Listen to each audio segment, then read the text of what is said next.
Mm-mm-mm.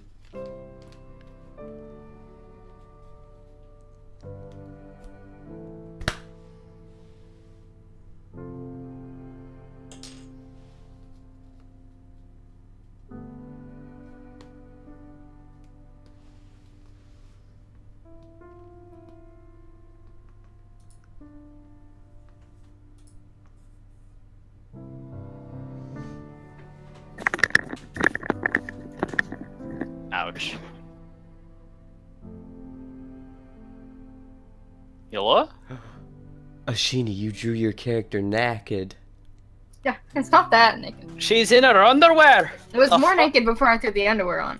Whoa, whoa, whoa! With nipples and everything. What are you using to draw?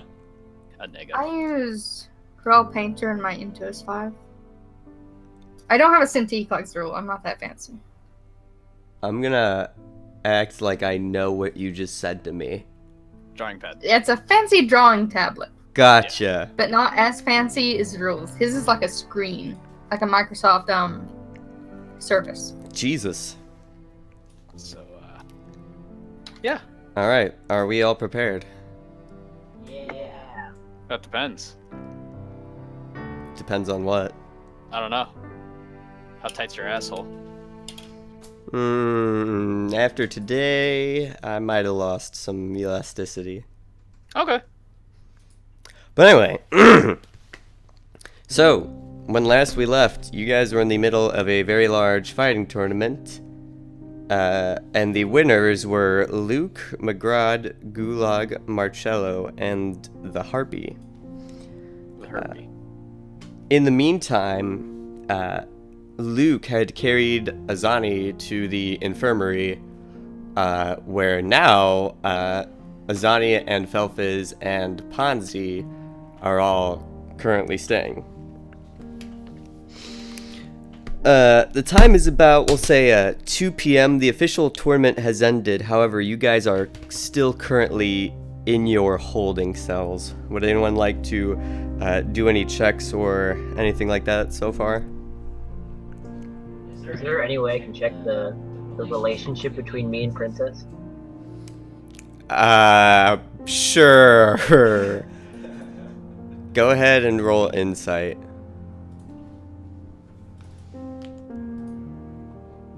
Shut up. 17.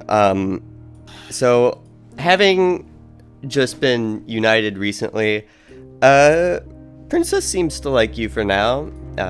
As you're sitting there in your cell, she's getting a little bit restless. However, you may want to work on some commands for her or establish something like that. This is a wild beast, and if you're not careful, she will try to eat you. Okay, Dad. I wasn't paying full attention because I had someone in my room, but am I still unconscious? Well, I was gonna see Azani and, let's see, Felfiz and Ponzi and Dalrin are now starting to get to, like, gradual consciousness. You guys are aware of your surroundings, however, you're all kind of, like, moving around in your beds, you're bandaged, you were taken care of, you're all a bit sore and still a bit tired. The room around you is very, very much well equipped for these types of things. You can see, as you guys kind of peek your heads around, you can see the tables behind you have a full myriad of medical supplies, scalpels, blood bags, some potions, poultices, salves, bandages, things like that. It's kind of a smaller room, though. It's not really a very big, equipped for like mass medical emergency type room, only to really resuscitate fighters in between fights. Currently, there are, as you guys look to your left, which I suppose would be south for us on the map, you guys do see a doorway with a closed door, a wooden doorway with a lock, and a single guard standing by it. And he kind of looks at you guys, kind of starting to rouse a little bit, but doesn't say anything or acknowledge it. This is in where all the people that were knocked out, right? Correct. So you would not be seeing this for right now. You and Princess Toad are still in your jail cell. Nice. Across from... Is Luke still in here? Luke is still in there, yes. Okay.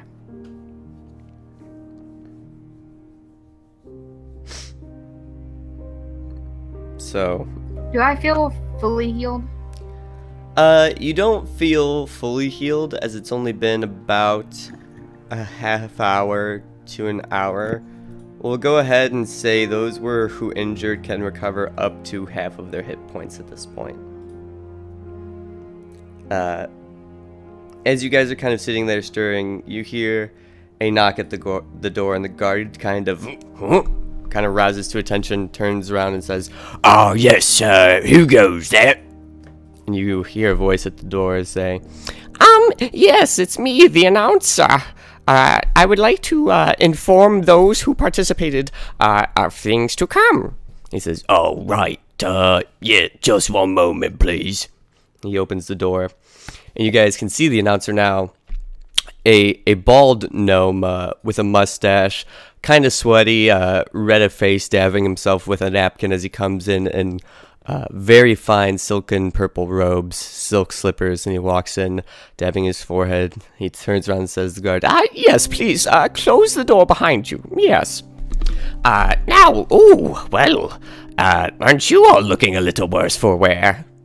Fuck you, you leprechaun! Well, that was a little rude. I was going to tell you of I didn't mean it, don't worry. I love you. Oh, I'm sorry. I'm just a little on edge right now. This has been, it's been quite a day. Yes. However, you, sir, the half-orc, yes, pardon me, what was your name again? Luke. Luke, yes. My name is Zabam, and, Whoa. Zabam his dick. What's wrong with Zabam? No, I Don't love worry it. about it. I love it. That's Good. some onomatopoeia right there. Yes, Zubam, and acting as the announcer for the tournaments, I also act as tournament coordinator, and it seems that most of you have had peculiar entrance into this tournament. I wasn't quite filled in on the details. If you could please so kindly provide that. And he reaches into his pack and pulls out a piece of parchment and a quill and looks at you all and prepares to write. Tell the truth. Good, I guess. Tell the truth already. Fuck. I was offered money and information when I joined that tournament. And he's sitting there nodding his head and he's like, "Haha, money and information, yes. Right, next one." And he's sitting there kind of licking his lips and looking at both of you. "Yes, speak up, please." Honestly, I'm not really sure, so I don't know what to tell him. Well, how exactly did you find out about the tournament? What? I gotta Wait, go you nuts. cut out at the end there. What was it? What did you find out? How did you find out about the tournament? Oh, the guard captain that Felfis I fucking can't find his corrected. name. Felfiz. I'm. The little wait, he's a gnome, right? Yeah. The little gnome over here. Little gnome. Oh, yes. And Felfiz kind of rolls over and looks at the announcer and he says, "His name was McGrod, and he was a dick." And the announcer says, "Oh, yes, McGrod. Well, I'll have you all know And you can tell McGraw this as well, that later tonight we will be having a celebration dinner, and you are all cordially invited. Winners It's and like that. losers. It's like Okay, go ahead and make it. finish day. Hold on, let me do an insight check then too. Yeah, I guess so. Eating fucking steak. Jump on the bandwagon. God! 8, 7. I swear to God, if Sheeny gets 6, I'm out of here.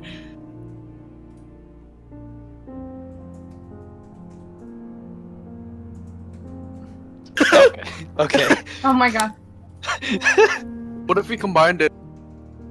Was that a real hearing check? No, it wasn't. Okay. Actually, maybe. Yeah. I don't know. You know what? No. Pardon me. You're a fucking So, Hufflepuff. The announcer, you guys are looking at him. He looks kind of stressed, but he seems, to be offering you guys an invitation. He's not quite sure entirely what's going on himself. He continues on. Yes, an official dinner tonight. So you're all invited. There will be food, there will be merriment, there will be entertainment. Yes, did you have any more friends that are about? God, I forgot Who is the in here right now? character name. So, Dalrin, that's his name. Dalrin is there, Felfus is there, Ponzi is there, Luke is there, Azani is there. We're just missing Marcelo, I think. Oh, and Simpkin. Mm-hmm. All right. We have a friend. He's a dwarf, right? Yes. Yeah, Yeah. We have a friend who's a dwarf. His name's Simkin. He's somewhere around here. We haven't seen him yet. Yes, I regret to inform you that he is a personal guest, of the presiding mayor of the town. I'm assuming he'll make an appearance, but, I personally don't have much control over that, as that is my boss and all. All right. And wait. Hold on. Personal guest. Yes. Perhaps you're better off asking him at the dinner. I'm not very well informed, as this is kind of my shtick here, so I get a little crazy and start to get excited over it. But yes, you may be better off asking the mayor about it. All right. Did they bring my staff in here with me? Yes, you still have all your equipment. Your staff is laying down. You guys are kind of on, not really, beds, but currently comfortable but elevated operating tables, maybe 4-ish feet off the ground, so that way they could kind of work on you, and get you better. Right.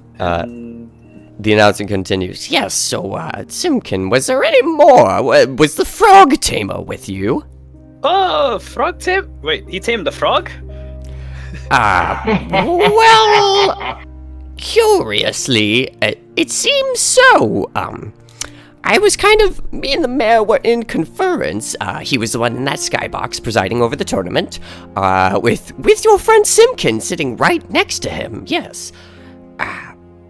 But the frog tamer, yes, that was curious. A great display of ingenuity. Nobody has ever tamed the frog before. I'm blushing. As this is the only frog we've had, but yes, where is he? To be honest, we have no clue. Luke, do you have any clue? No. You Possibly fucking- in the arena. Yes, just one moment. And he turns around and says to the guard, You there, what's your name, pardon me? and he says, My name's Tim. he kind of looks at him and he's like, Tim, that's a funny name. Yes, could you look for this frog tamer? You remember the half-elf. He patted the frog and fed him a tomato. It was quite bizarre. He says, yeah, right, I'll be right on that. you guys wait about a minute. In the meantime, Marcelo, this human guard, maybe mid-30s, decently built, a beard, in armor, no helmet, sort of at the side, approaches your cell and says, Hey, you there? Are you the frog tamer? Is that what they're calling me now? Is that what you're calling yourself now? No. Right, well, what do you call yourself? Well, my name's Marcello. Right back.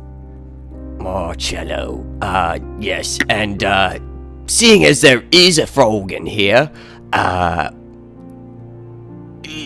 he starts looking a little bit scared, a little bit hesitant. He's like, do you have any idea what you're doing with that?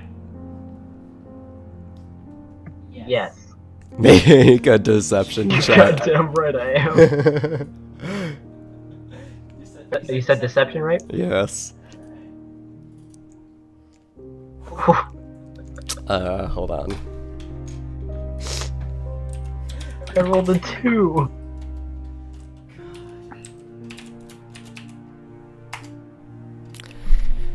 He looks at you, and you're looking at Princess Toad, and Princess Toad looks at the guard, and the guard looks at Princess Toad, and Princess Toad looks at Marcello, and Marcello looks at his feet, and the guard's like, aha!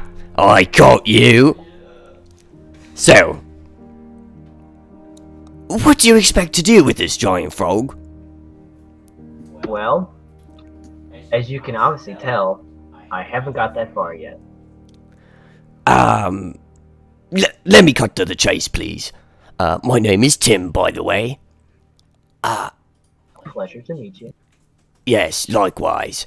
If I open this cage here, and let's say I don't know, open the door, and, you walk out, what is the frog gonna do?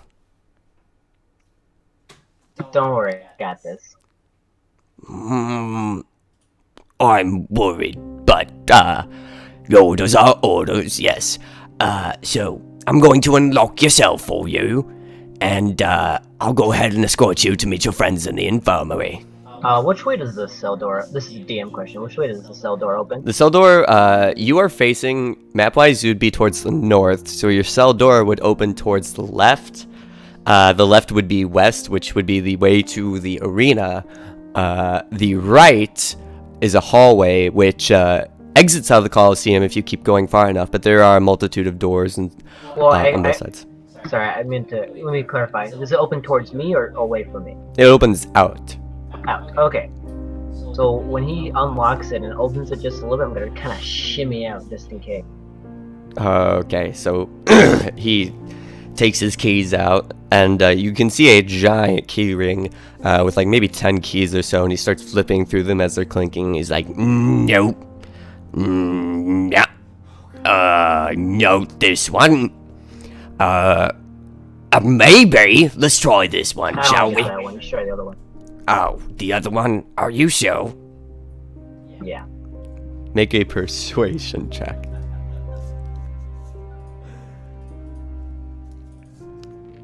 Great success.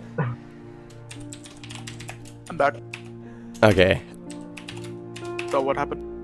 Ooh, right now, Marcello is talking to the guard, who is standing outside his door cell. And, Marcello, he turns to you and says, no, I think I should stick with the first one. Good for you. So he sticks the key into the door and starts turning it, but it doesn't quite turn all the way and click open yet. And he looks at you and he's just like, well, bugger. It's alright, man. They call me the key tamer as well. The key tamer? Well, looky here, key tamer. And he holds up the ring of keys and starts jiggling them in front of you. They're clanging together, and he says, Look, which one of these keys will open your cell? How many keys are there? 10. Do I know which one Roll he your used? Make a perception check. Roll a d10. 15. So looking at the keys, and kind of examining the cell you're in, you think it is a smaller gold key. Not too ornate, pretty simple. The one he used? No, he used a kind of like an iron, a larger key. It was very intricate. Okay, and then I'm going... So then which ones are the ones that you said that they are? It's the key to your cell is a smaller gold one, a simple one. Well, yeah, which one is it? Well, there's only one of them. Well, there's a couple on the ring. Yours is marked with a number 2. There's 6 others because there's 3 holding cells on your side of the hallway and 3 on the other.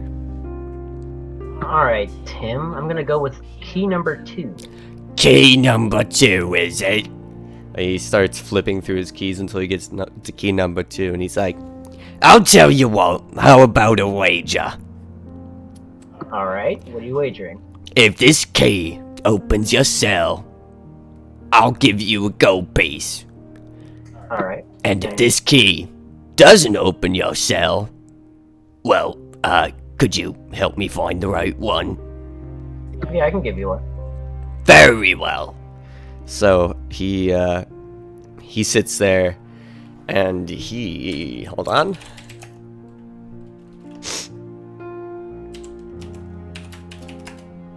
Ooh. So you see him go to attempt to stick this smaller gold key into the lock, the key marked number 2. Right before it gets to the lock, he attempts to switch it out for key number 3 without you seeing. Roll a perception check.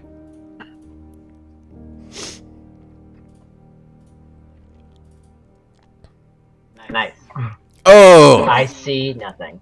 You just missed this action as he sticks the key into the lock, and it just kind of clicks, and he's like, Oh, tough love, puppet.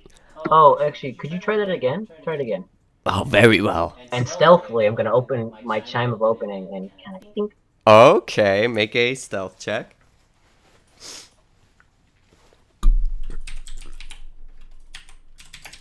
Yes.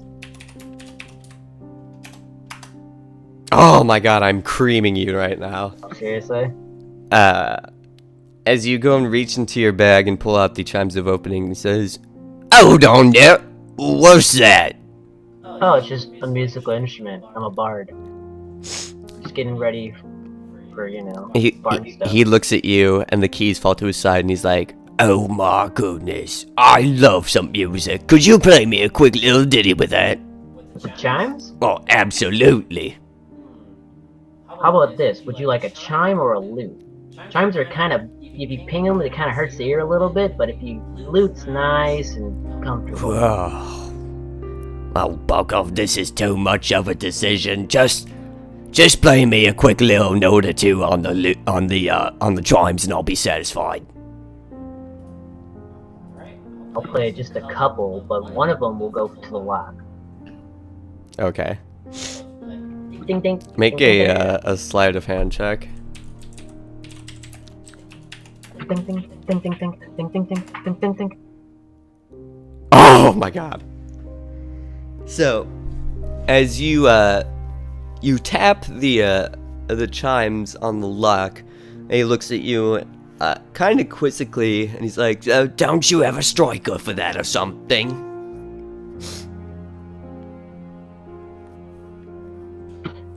Do I need one? I mean, these are special chimes. You don't need a striker for chimes.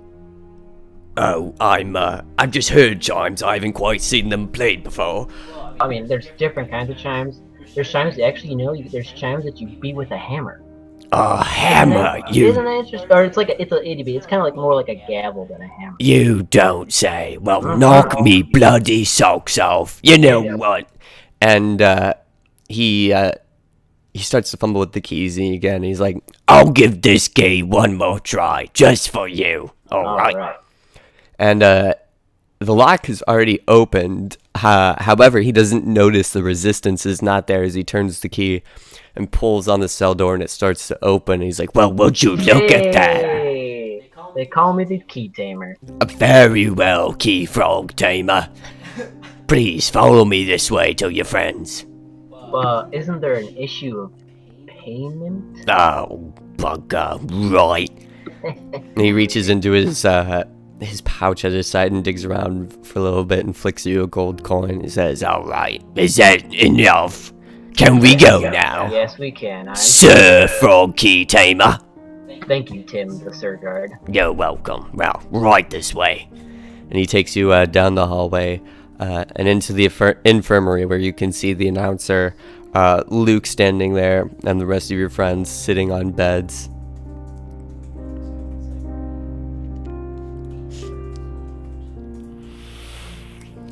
Oh, hey guys, what's up? How are y'all feeling? Hello? Guys. Terrible. And Hey man, Azani, you put up a good fight though. Good on you. Now I'm going to give a sly look towards Luke. okay, just kind of narrowing your eyes Just there. a little bit disdainful, yeah. Okay. You're welcome to have a rematch if you want to. But on a later date. Might set you up on that. I'm gonna shoot Azani a message with my cantrip. Okay, so Azani, you see Marcello point at you. And he's typing something to you. Okay. So, at this moment, Marcello, make a perception check.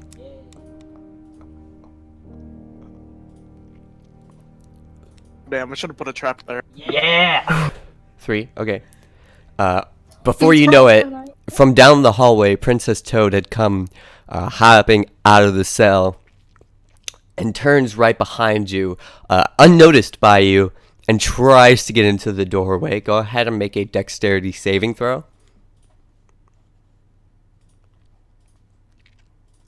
You got this. Shut Nice.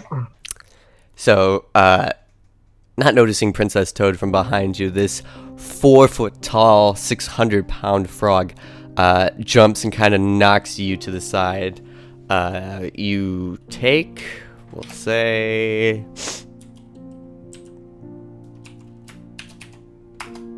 2 points of bludgeoning damage Nice. as you kind of stumble to the side. Just Princess What are you doing here? and Princess Toad looks up at you, and her cheeks puff out a little bit, and she just goes, Ooh, that was good. "Thank you." The announcer turns around and says, What? Yes, I don't know quite either. It's a very, very interesting circumstance. Apparently, I'm making a name for myself as a frog tamer. Yes, this is the Frog Tamer after all. Yeah. However, pardon my interruption of this very joyous reunion, but, you, Mr. Sir Frog Tamer man, you and all your friends are invited to a dinner tonight to celebrate. The mayor of the town will be there. With, these companions of yours have told me that you had another. His name is, Simkin, I believe? Yes. He is the mayor's honored guest right now, and I do believe he shall be there. When we get to the party, not to be rude, but do you have? I know. Can you tell us the mayor's name so we don't be rude and be like, "Hey, you." Oh, yes, very well. This is Mayor Vorash Myrtilon.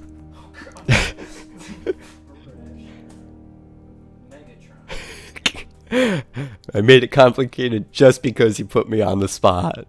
You're welcome. So, okay, could you actually repeat that? Vorash, Vorash. Okay. Myrtilon, Mertalon.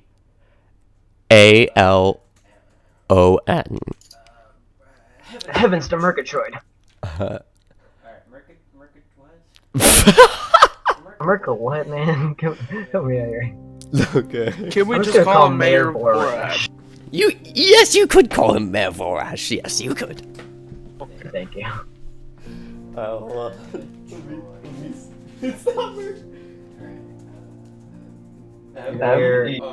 Shitty, I'm just saying. Yeah, I also figured out that your rage came off if I didn't attack you in a round. What'd you say? I had to take my headset off. Oh, we were But you should also know I have talking 3 about what we rages. should have done in the fight. Oh. The announcer looks at you guys and says, Yes, Vorash Myrtilon. A distinguished gentleman, kind of a mystery, however. He keeps to himself a little bit, often wearing a hood. Come to think of it, How do you... Actually, can I interject? How do you know if it's a mayor if he's wearing a hood? well, he's the mayor after all. I'll take your word for it. Yes. Also, if I may be rude, what is your name? Oh God, I said his name, didn't I? Oh, it's Oh, yeah. Zubam. Yeah, Zubam. Zubam. Zuba. That sounds like a fucking kid food or some shit. It does, and Have some Zuba. he puts his So left. did Oh, what was that? he say the dinner was later today? Yes. He Okay. said it was later today. He hasn't told you quite the time yet, but as Marcello asks for his name, he kind of puts both of his arms out and puts his left leg behind his right, kind of crossing it, and does a little extended bow and says, Yes. Zubam. Brandon said Zuabam is a software publisher located in Kirkland, Jesus. Washington Put it in the on top. United States Star. Alright, whatever. Today I The was majority of the programs developed by the company Today, can you're be gonna classified get as adware fucked. or other potentially. And he looks at you and says, Yes, I'm not quite happy with the name, but that's how it goes. Are you sure? Because I feel like that has such a punch to it. Zubam, the announcer? Oh! Well, I had never considered adding the announcer before. Yes, I like this. Zubam, the announcer. Ooh, quite a punch. Yes. Zuban, the tamer of gladiators. Oh, even better. However, you all are free for now, provided you're feeling well enough to move. Should you require a little more care, these gentle guards here and the medics would be happy to help you. The party will be at about, let's say, 8 o'clock tonight. Does that work for you guys? Yes? 8 o'clock? What time is that? Yes. it's about 2 p.m. What day is it? What day is it? Indy looks at you and says, Wonderful. Just one moment. and he starts reaching into it, feeling around his robe and stuff, which I just took off. And stripping his robe, apparently. And he pulls out another piece of parchment and he starts scribbling on it.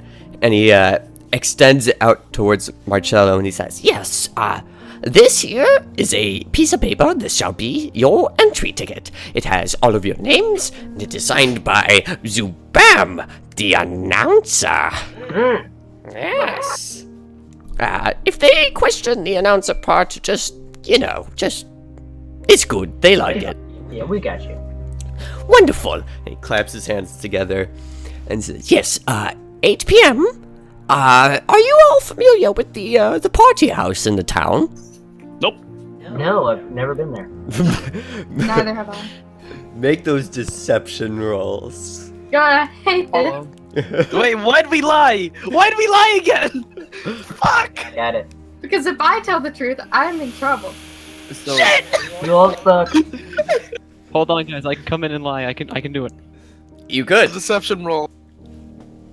Yeah, I'm coming in. Wait, I'm hold slowly on. now. We said not to lie anymore, and we still did. Who said that? I don't Who was remember that. Oh wait, no, you. Oh yeah, I'm an Hey. excellent liar this time. Oh, thank God. Oh, thank God. Well, roll for Pip. No, I'll let him. No, I'm I'll let him I'm get in. in and make his roll. Oh my god. My story stays solid. I don't even know what I'm lying I'm about. just Oh a my slave. god, double. I'm just a lonely frog tamer.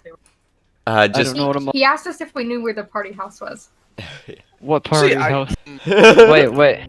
The party house is where the party was. Yes. hold on. I think I was out now. Wait, I can I don't know just? the location of it, but I was out that. Wait, so am I stuck lying, or can I actually tell the truth? You might want to lie for now, seeing as the rest of your team just said no. We have no idea where the party I mean, house he is. can. He's Phil's best friend. Why does Darwin have to lie though? Because Philip knows you were there. That's true. Wait, Be right back. wait. So wait, Philip asked. No. Right now you're talking to the announcer of the fights. The fighting tournament happened, and he was telling you all that you're all invited to an official dinner tonight, hosted by the mayor of the town with Simkin as his honored guest. And he was asking you all if you knew. It's at 8 p.m. He asked you all if you knew where the party house was. I can't seem to recall, but I'll ask Philip. I actually don't know. He looks at you all and says, Well, nonetheless, the party house is the easternmost house in the town. It's rather large. It has an outdoor garden. It's very spectacular. You may all want to, And he starts, like, looking at all of your clothes and kind of tapping his lips. He's like, you may want to, dress up a little bit. You know, not that there's anything wrong with your current attire, but, Bang. you know what? and he pulls out another piece of parchment and starts scribbling again. He says, yes. And he folds the note in half and places his fingers over it, and a magic little seal seals all the folds of it, so it just looks like about a 4-inch square piece of paper. Or a swan. Sure, it's a swan now. It's a swan. So he hands you this folded swan with a glowing sigil on its head. And he says, yes, Take this to Priscilla's Pristine Clothings. If you're not familiar, I can give you directions. Tell her Zubam sent you, and then please extend this note to her. Can I please have the directions? Absolutely. So where the party house is, the easternmost point of town, looking at the doorway, Priscilla's clothing shop would be just west of it a little bit. Cardinally, it would be north of it. Just go up the road in town a little bit north till you get to the town exit, and then turn towards your east, and there is Priscilla's Pristine Clothing. She has a spindle sign above her doorway. I seem to recall someone in our party visiting that shop. Oh, I did. I can show you guys. No, this is not even deception. I actually went there. Yeah, I'm aware you did, yes. Oh, me and Azani went. Because I remember Felphus came back with the fancy clothes. And Felphus turns to you guys and gently whispers, free clothes, boys. And the announcer says, yes, wonderful.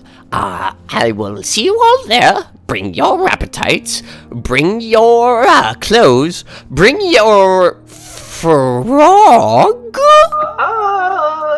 And he's Is there any way that we could put him back where he was just for the night? For everybody's sake? Fuck it, just bring the frog. Bring the frog. He's sitting and he's rubbing his chin and he's like, But have you named this frog, perchance? Her name is Princess. and he looks at you and he's like, You know that's a boy, right? Why? No. Trust me, I know it's a girl. Nonetheless, give me... You know what? I've got a better idea.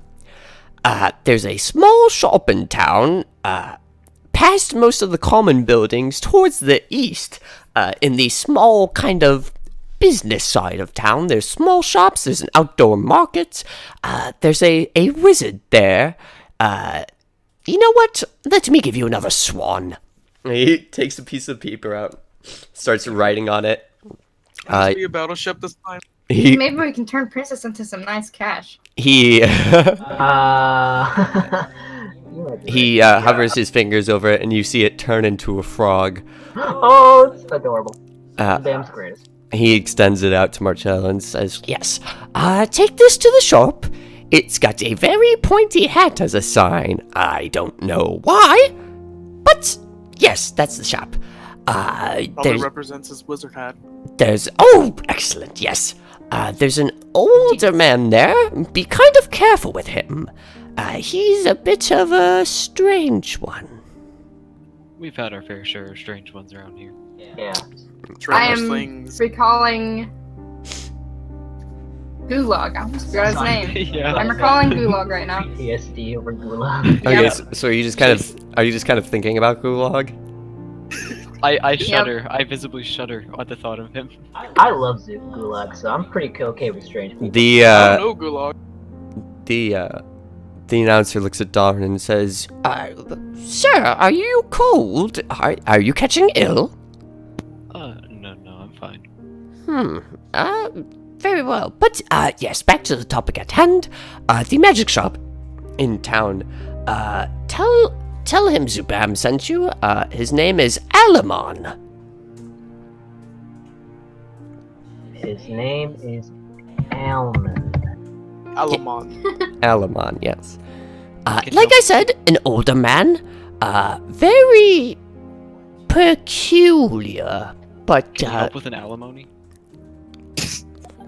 Alimony? What? I'm not certain of the terminology. Are you from here? What? Regardless, yes, Alimon. Right, is there anything else that you would need taken care of? Nope, that'll be it. Does Thank there you so happen much. to be a weapon or armor shop in that merchant district? Yes, I do believe there is. What is it you require? Oh, nothing. I was just thinking of browsing around. Very well. Well, should you like to make a special order, come to my office.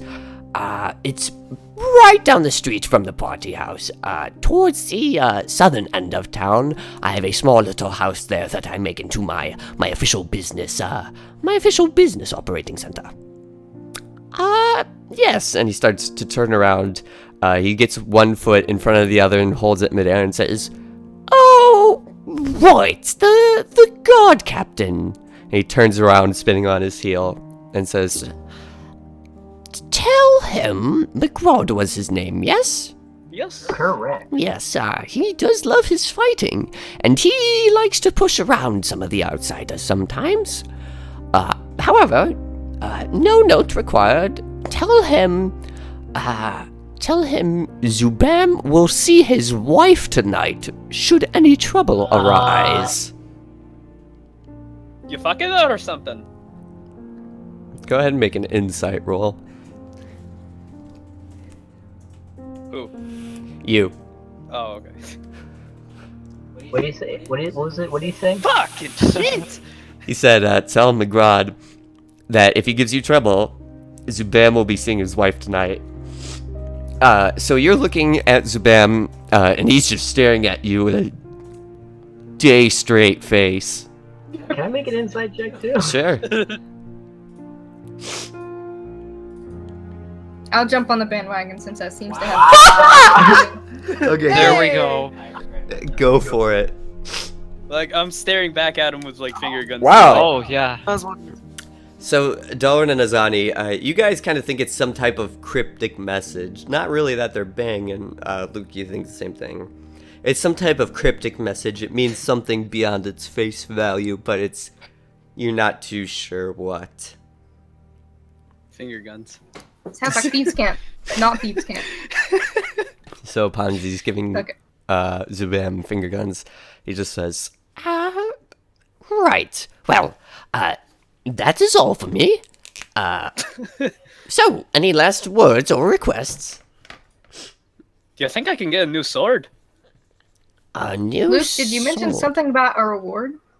Well, that too. Oh, I was supposed to get money and info. Money? Am I gonna get that? Well, you guys will all be provided well, the victors, that is, will be provided a minor sum of compensation for your efforts so far. The rest of you, well, congratulations you lived, and congratulations you're not in trouble anymore. Well all done. Yay. Yes, I will be at the party myself.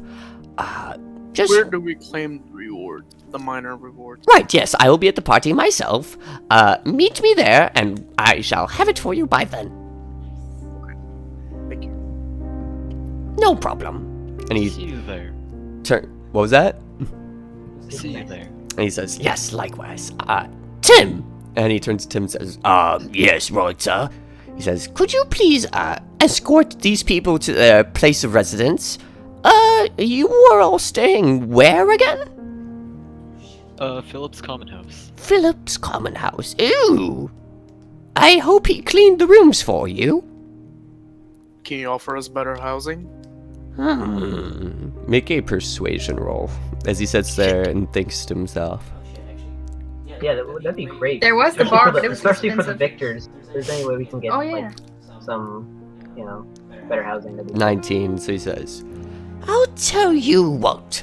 I've got, albeit it's a basement, But in my house, you can come talk to me if you have any problems, but if you want to turn in for the night or move any of your possessions from Philip's house, I've got a basement under my house. It is finished. It is furnished. There's private rooms, about 4, I believe. Yes, 4 bedrooms. You could all stay there if you like. There's a couple accommodations in the basement, such as a bookshelf. There's an alchemy station. There's an enchanting stone. Should you wish to do, any kind of minor work. What? Wow. I would love to. That sounds pretty cool. I would Wait, gladly accept hold that. on. Repeat that. What was that? Enchanting. Yes. Shit. As I said, if you guys decide to visit me, I've got a couple of spare rooms in my basement. I think about 3 or 4 of them. Yes, it is a finished basement, furnished as well. I have about a couple things. I've got a bookshelf for reading, and I've got an alchemy station, and I have an enchanting stone. We can use those, right? Should you have the knowledge to use them? Question, what does that require? You have no idea. How? You just have What to would try it your luck. require to use an alchemy station or enchanting table? You don't necessarily know. You could certainly try to ask around town. Oh, I'm asking the announcer. Oh, you're asking the announcer? He turns to you and says, Right. Oh, I forget. If you don't know, you may want to find out. I should have a couple of books there on the matter. You could ask, perhaps Mizan should be able to help you with that. Yes, he owns an apothecary towards the southwest. Would the magic shop know anything about What enchantment? was? Almon or whatever his name was? Perhaps, yes. He should know a thing or two. Thank you, sir. Of course. and he turns and leaves, and he says, Oh yes, Tim, could you go ahead with them and follow them and help them should they require moving their things from Phillips to my place? and Tim just says, Yes, sir. It's not exactly in my job description, though. and he turns to Zubam, and Zubam turns around and says, Would a gold piece change your opinion? and Tim kind of looks at it and says, Well, certainly, sir. I think it is in my job description. Come with me, folks. We'll go get your things. We'll move you into Zubam's. It'll be a grand old time. You can call me Tim. Thanks, Did we Tim. have anything in Phillips' common house? not necessarily. Zubam doesn't know that, though. He's just trying to make the offer. He's I'm being just- a good host. I'm not gonna say anything. Just get Tim that gold. What was that? I'm just gonna not say anything. Yeah. Get that gold. So Tim takes the gold. He starts escorting you guys out of the Coliseum. It's about a 5-minute walk back to town, which we're going to start out of combat. We're going to start doing majority unmapped because it's easier. But just for the sake of the layout, here we are. So let me clean up some of these guys. Did we have a short rest or anything? If you want to Or does roll that not count? any hit die, you kind of did take a short rest. So you could roll however many hit die if you'd like to. I'll take Guard one. heal. Can I heals also up. make use of my natural recovery? What is... This is a druid thing. During a short rest, you choose to expend spell slots to recover. Oh, You choose sure. expended spell slots to recover. Yeah, you could... We wouldn't be able to use my Song of Rest, right? Do you have any spell slots? It's a bard thing, Uh... but it's during a short rest. So 5, so Dawn recovers 5. Well, I can read out what Song of Rest does for you if you'd like. It's not like a spell slot thing. Oh, we're It's like one supposed of to do those the features. EXP thing too. I recovered one second level. Yeah, hold on. We'll say everybody for now just go ahead. If you won your match, take 75 EXP. If you did not, take 50. Okay. Which Dalvin, you did not win. Yeah. Any creativity points? Jacob. Yeah, you can go ahead and take 15 for being creative.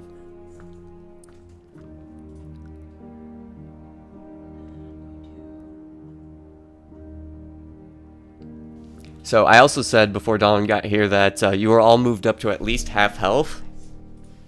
So add that 5 on top of... You were at 0. You got knocked out completely. Bring yourself up to half and then add your 5 on top of that. And we'll say Marcello is doing his Song of Rest in the middle of that. So you can roll an extra 1d6. Oh, dang it. Wait, we all can, or? Yeah. You're all welcome. You're We all can welcome. roll as many hit dice as we want, right? As many hit die as you have. Yeah, okay. I'm maxed out. I'll roll 2 then. Oh, that was a terrible one. Okay. I still, What I if you still, get an extra 1d6? Yeah, you can add a 1d6 on top of that. I'm fine. So, Okay, Max. okay. Benego, What's up? do you remember the book that Scalen had? I got from Taliesin? Not off the top of my head. I have to go look for it. Look. Fuck. I was gonna get you a PDF file of it. I can just read it. So Tim starts escorting you guys back to town. He says, Oh, yeah, so I just kinda wanted the gold. Did you actually have any possessions at Phillips? No, not at all. no. Not at all, right, thought so. Yes, come with me then. and he escorts you guys south to the town, to a small little house, which is not on the map, but we're using it for effects because the maps kind of constrict me and I'm getting annoyed with them. And he says, Yes, this, sir, is Zubam's house. Follow me in, please. and he takes a key off of his ring and says, Oh, Lord help me, which key is it again? Lord or the key tamer? I can give you a help with that door if you don't want to bother looking for the key. Oh, I'd appreciate any help I could get. I'll try to pick the lock. okay, go ahead and roll it. I'm the key tamer, With thieves' guys. tools. Woo, look at you. So, going up to the door, you take out your lock picks and within seconds have the door open and he says, You didn't use that for anything around town, did you? No, nothing around town. Mainly just chests and dungeons and things. Right. I'm gonna pretend I didn't see that. And I'm going See to take what? you guys, exactly. And we are going to get set up in Zubam's. Come this way. and he swings open the door. And you guys can see Zubam's house is it's not too big. The first floor is fancy though. It has a very nice rug. You guys step onto a very ornate, very long rug. The walls are made of wood, however, there's deer heads, there's bear heads, there's a fireplace, not currently in use, with a painting above it and a mantle with some just knickknacks on top of it. A very nice dining table set up in front of the fireplace. And off to your right, you see a staircase going up and a staircase going down, and Tim kind of takes you and beckons to you guys and says, Yes, follow me downstairs, please. do you guys follow Tim? Yeah, I'm just gonna follow him. So, going downstairs following Tim, he says, Oh, bugger, I forgot to turn the lights on. Just one moment. and he sticks his right hand out. The front, the top, the ground floor of the house was all wood walls, but now, as it transitions into the basement, you guys can see the walls are made of stone, still very fine stone, not any less quality, just kind of a different feel. And he puts his palm flat on one of the stones, and a sigil lights up from underneath his hands, and you guys see along the corners of this room in the basement, there's small magical torches that begin to provide a glow. It's about as big as the rest of the house. The basement does have a small hallway, which on both sides of the hallway there's 2 doors on the left, 2 doors on the right. However, those rooms are kind of small, and the other half of the basement, continuing forward, to the left there is the alchemy station, in the middle there's an alchemy stone, both have chairs in front of them, and to the right is a bookcase with kind of 2 nice leather chairs situated by it with a rug underneath them for the comfort of reading, a table in the middle of it. It says, Yes, this is your accommodations.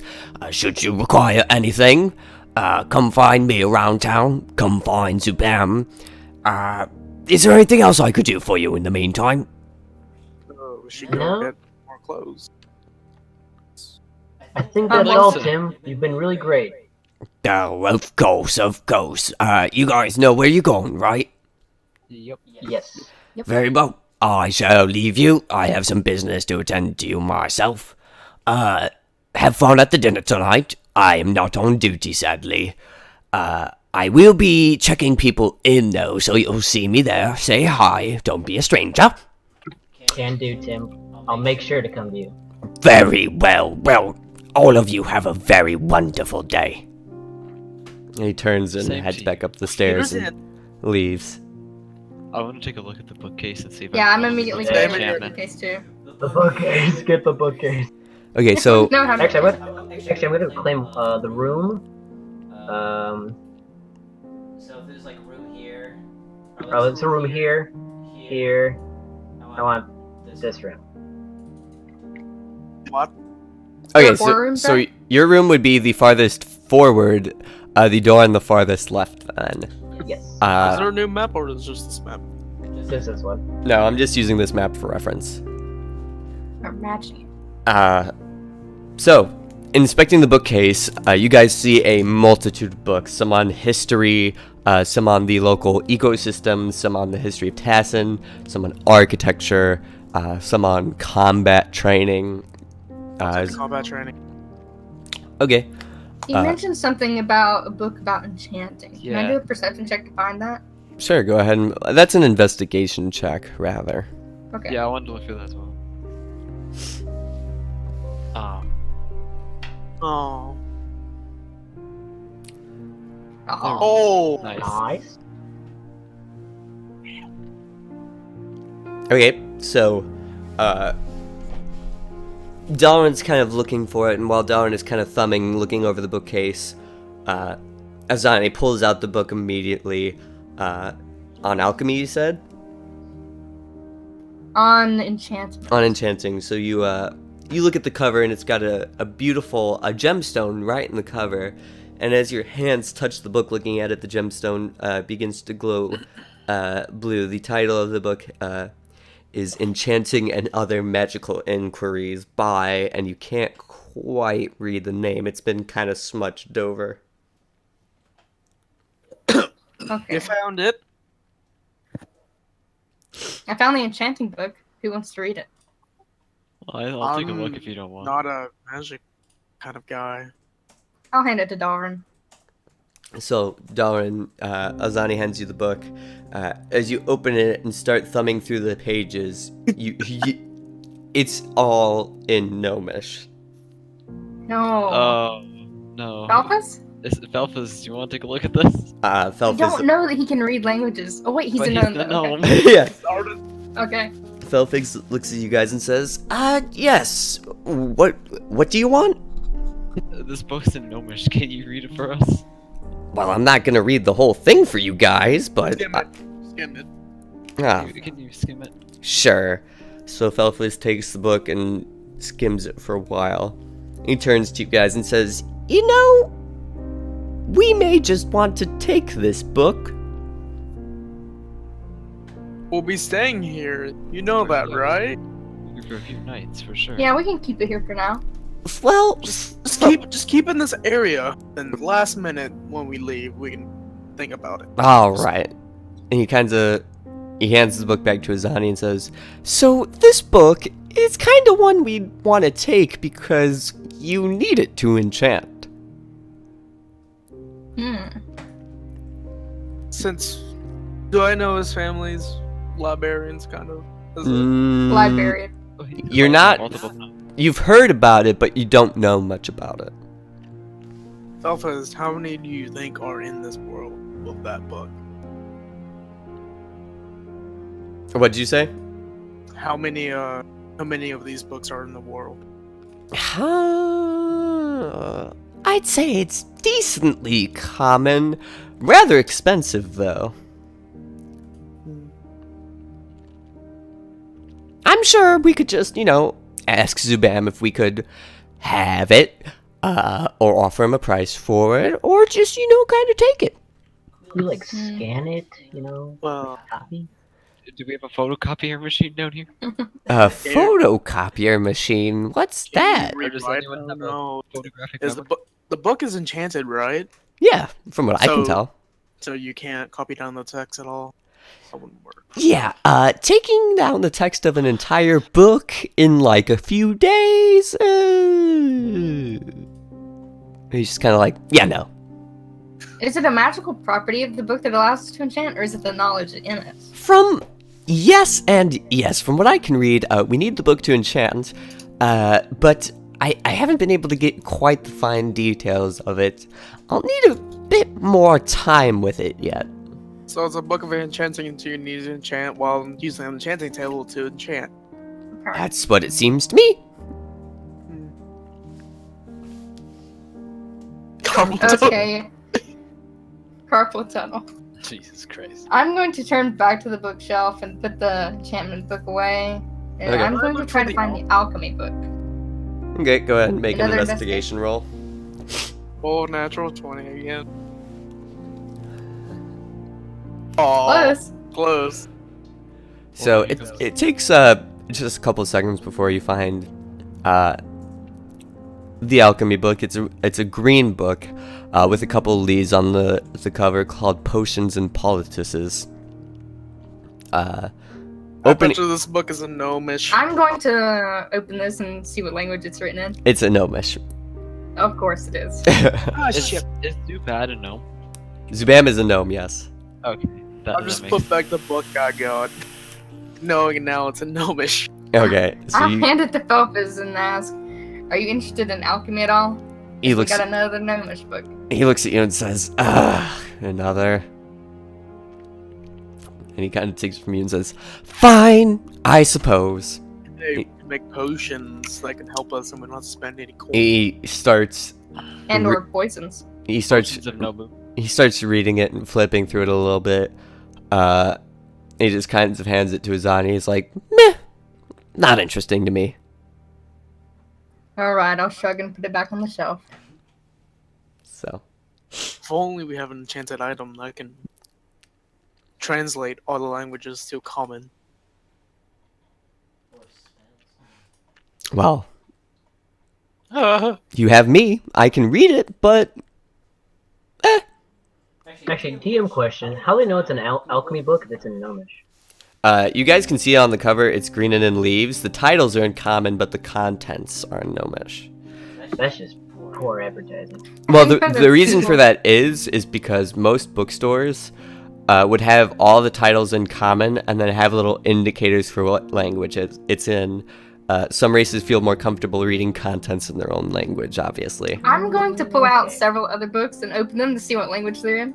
Okay, so taking a couple books out, you see there's it's a pink-bound book called Lovers and Lust. Yes. And that one is in common. Opening it up, you find that the pages are a little stuck together. Great. Can I try to find a book of translating? It's a Gnomish. Go ahead and make an investigation check.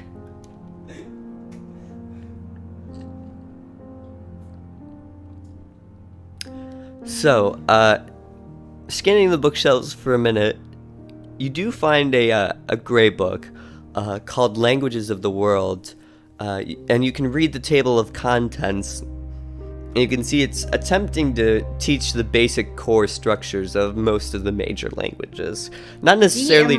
Yeah? Hold on. Keep going. I Uh, was going to ask how long it would take to learn a language. Probably a Long? while. Okay. If you want to, when you guys kind of have well, you currently do have an establishment, but if you end up getting your own house, you could set up a library in there and choose to study in there for a while. Before you go to sleep, you can kind of decide to read books as you're falling asleep and try to learn things that way. Okay. So So sort of a long term. it's a little bit of a process, yeah. I'm gonna come out of the room that I claimed, and I'm gonna see what all the hubbub's about. Okay, so coming out of that left room, you can see kind of the work area, You see the alchemy, the enchanting, the bookshelf. It's very nice. The stone walls with the magical torches have a nice... the shading is just right in between them, and you're kind of looking at everybody and wondering... kind of wondering what's going on. Go ahead and make a perception check.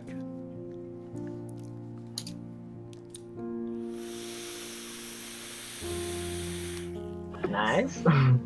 Great success. Okay. You just see everybody kind of reading over the books and then handing them to Felfiz, and then he's just kind of giving them back. You happen to read Gnomish, Marcelo? No. I unfortunately do not. I'm You're sorry. not used. Well, the books we found are all in Gnomish. So. Except for one that you might enjoy. Really? I want it. Let me see it. Hand him the pink book. I have Just it. toss it. Just toss it. I thought you put it back. Yeah, I'll hand him the pink book and then go off and play my own room. Okay. Oh, claim my room too. Okay, some of you will have to share, as there's only 4 rooms. Yeah, that's fine. So, I'm fine actually taking one. What are the interiors of the rooms like? all the rooms have the same layout. All of them have 2 beds, a chest at each bed. There's a kind of a small little space in between both of the beds. The beds are pretty nice. Wooden headboards, wooden footboards, 2 pillows covering the entirety of the beds. They're made. The blankets look in good condition. At the top of the space in between the beds, closest to the wall, there's a shared table in between both of you with a dimly lit, floating kind of magic stone that's providing some light. You guys are familiar with this contraption. You can just touch it a few times to change the brightness or turn it off completely. A lamp. There are indeed doors as well with locks, so... I'm still curious about this book. About the Lovers and Lust? Yes. Well, what do you want to do with it? Well, I have it? Oh, okay. I thought somebody handed it to you. Oh, did they? I was pretty sure. Yeah, I did. Oh, okay. I look at it and be like, read it, and toss it back into or put it back into the bookcase. Okay, so looking at it and just kind of shrugging and audibly saying, read it, you put it back into the bookcase. I'm gonna do an insight check to see if he's actually read it. Go ahead and make an insight check.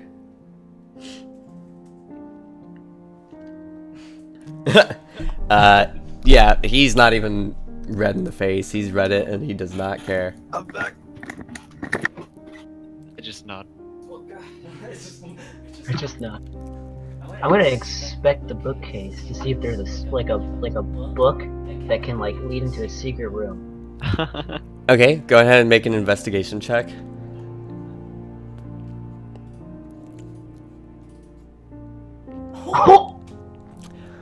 So scanning the bookcase for like a solid 5 minutes, you don't see any contraptions or anything. You do find an other pink book called The Lusty Dwarven Lady, but that's about it. I knew the Argonian maid was. Yep. That's it. Can I expect just kind of the room I'm in right now, like where the alchemy and stuff is? Sure. So, looking around the room, you see the alchemy station does have a myriad of herbs on it, with a mortar and pestle, and kind of like an Erlenmeyer flask with a burner underneath, with a chair kind of by it. Not a chair, more a stool, so that way you could sit while you do your work. It's all on a small little table, but it's very organized. It's cleaned. Not that it looks like it hasn't been in use, but it does look like it's been cleaned very well and prepared. Does anyone here have any knowledge of alchemy by chance? You said alchemy? Yeah. Yeah. You do? Go ahead and make Yeah, a but deception roll. Come on. No. Mhm. I'm just kidding, guys. But I've heard of alchemy. As you guys are sitting behind you, you guys hear thump, thump, thump coming down the stairs, followed by metal boots on a wooden staircase, and you guys hear. God. Oh my god. Oh! And Tim says, Oh yeah, I think you forgot something. I saw this thing terrorizing the chickens outside the house, and I thought I'd bring it to the Frog Key Tamer Master, sir. Not gonna lie. Hey Tim, Roddy's is there a book of gonna follow. translating? A book of translating. I apologize. I'm not too familiar with this kind of guest setup in his house. We can always ask Spam later. it's true.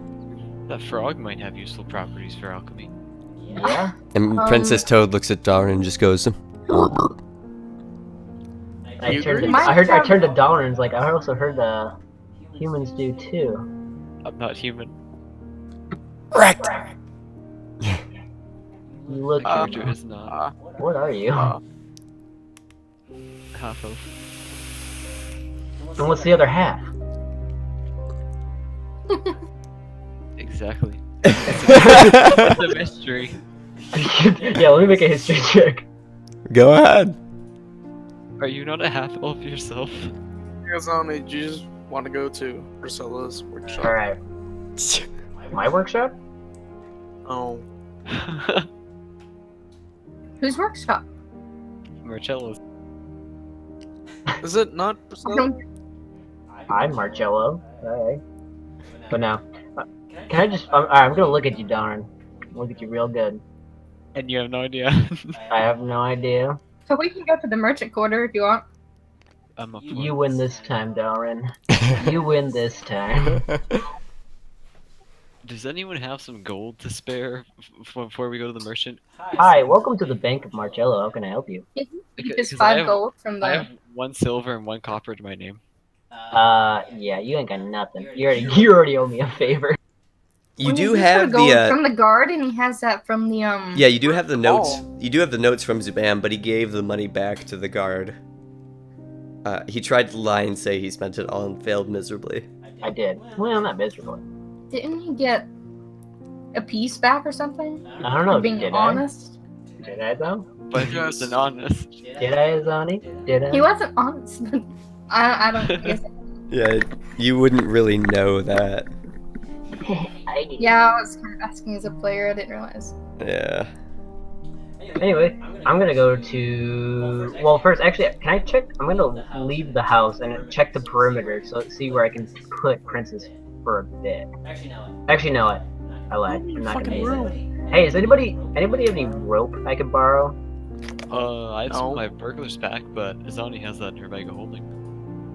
I'll get that out for him. Cool. Okay. All right, Dalaran, you're gonna help me, and I'll give you 1 gold Oh, to thank help me fashion a leash for Princess. Sure thing. Cool. Okay, so both of you make sleight of hand checks, we'll say, as you're kind of working with this rope and trying to kind of braid it into a leash and a loop type thing. It only takes you about 2 minutes between the both of you, but you do manage to create a loop with about, I'd say, a good 2 to 3 feet of a leash length for Princess No, Toad. the other side. No, the other side. What the fuck? So, How you feeling, Princess? Princess plops and turns around and looks at you and just says, Good girl. So, Alright, who let's has go. fancy clothes? So you gave me a gold? Yep. Oh yeah. Sorry, I forgot to flip him a gold coin. Is that the 4th row? I can't see. that would be whatever is GP. See how Yeah, I there's think it's CP, SP, EP, GP? That's GP. Yeah, I was just making sure. EP is platinum. Did you put the leash on Princess Toad yet? No, I have not yet. Okay. And No, actually, did we? Because we checked to see how it was, or that was just. no, you just kind of eyeballed it. It seemed. All right. Yeah. All right, Princess. I'm gonna need you to kind of lift your legs.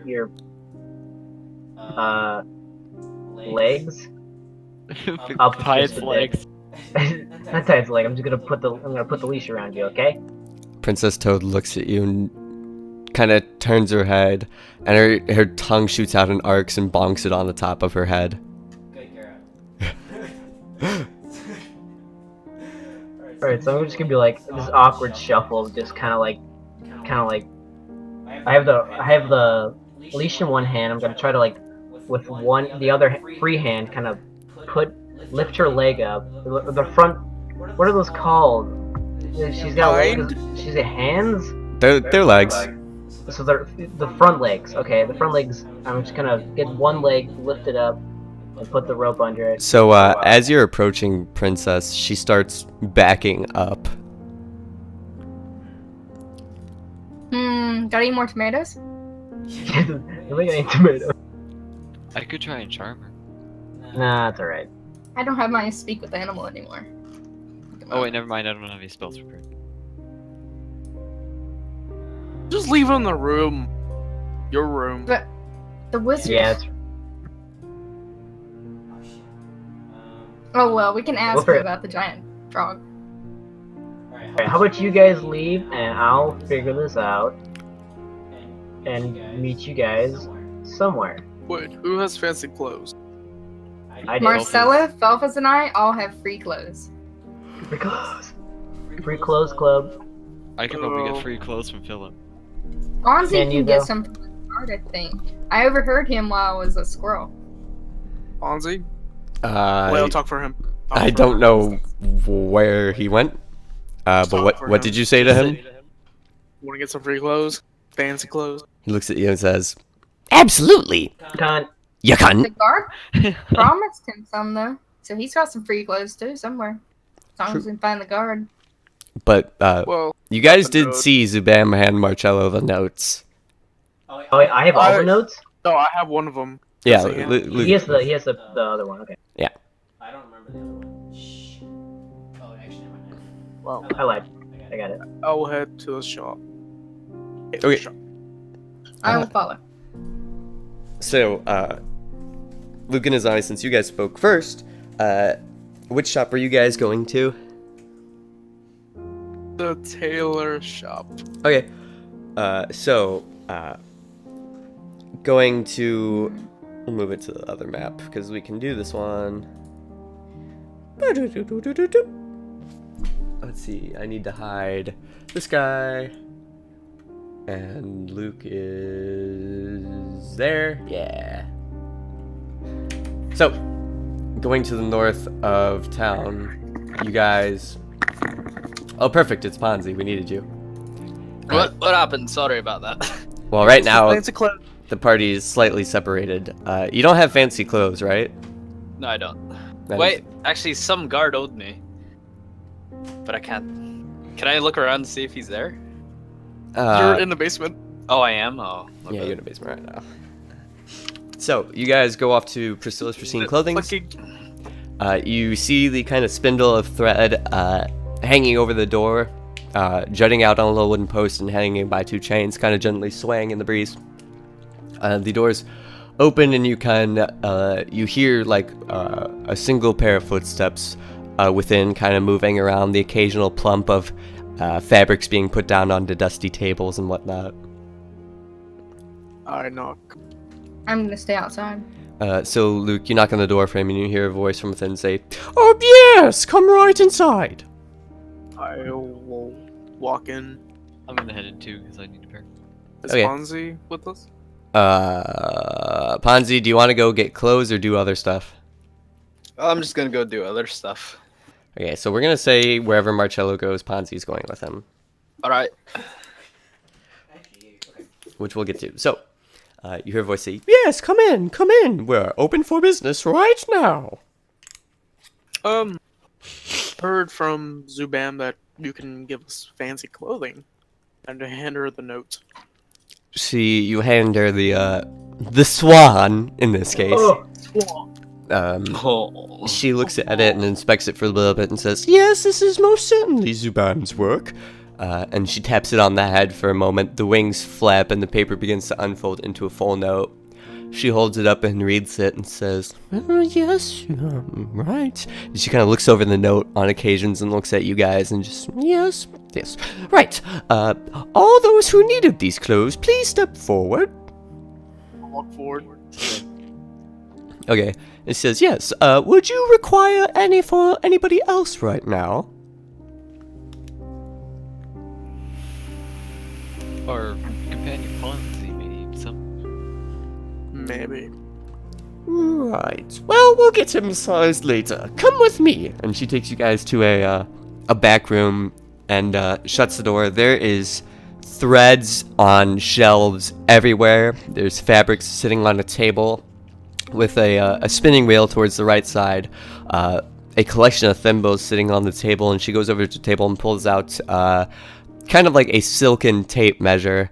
It doesn't have numbers on it, but it's just a piece of ribbon that she kind of uses, and she's going over you guys and just blinding light speed, just measuring all you guys, just like, yes, 31, yes, all right, 20, yeah, ooh, 74, big boy here, yes, I see, right, come back in about an hour, and I shall have your clothes for you. Time's it? It's about 2:30. Thank you. Oh, okay. Yes, my pleasure. Fuck up. Hey, Zani, did you get one of those notes? I don't know what notes you're talking about. The one The that Marcelo... swans? No. Yes, I believe Marcello got the other two. We got the Phone call. frog. Yeah. Yes, he got the frog. So this will take us to Marcello. Marcello and Ponzi, what are you guys doing? Alright. I'm gonna test something out. I'm gonna try to leave and be like, Princess, come follow me. And See what happens. Make an animal handling roll.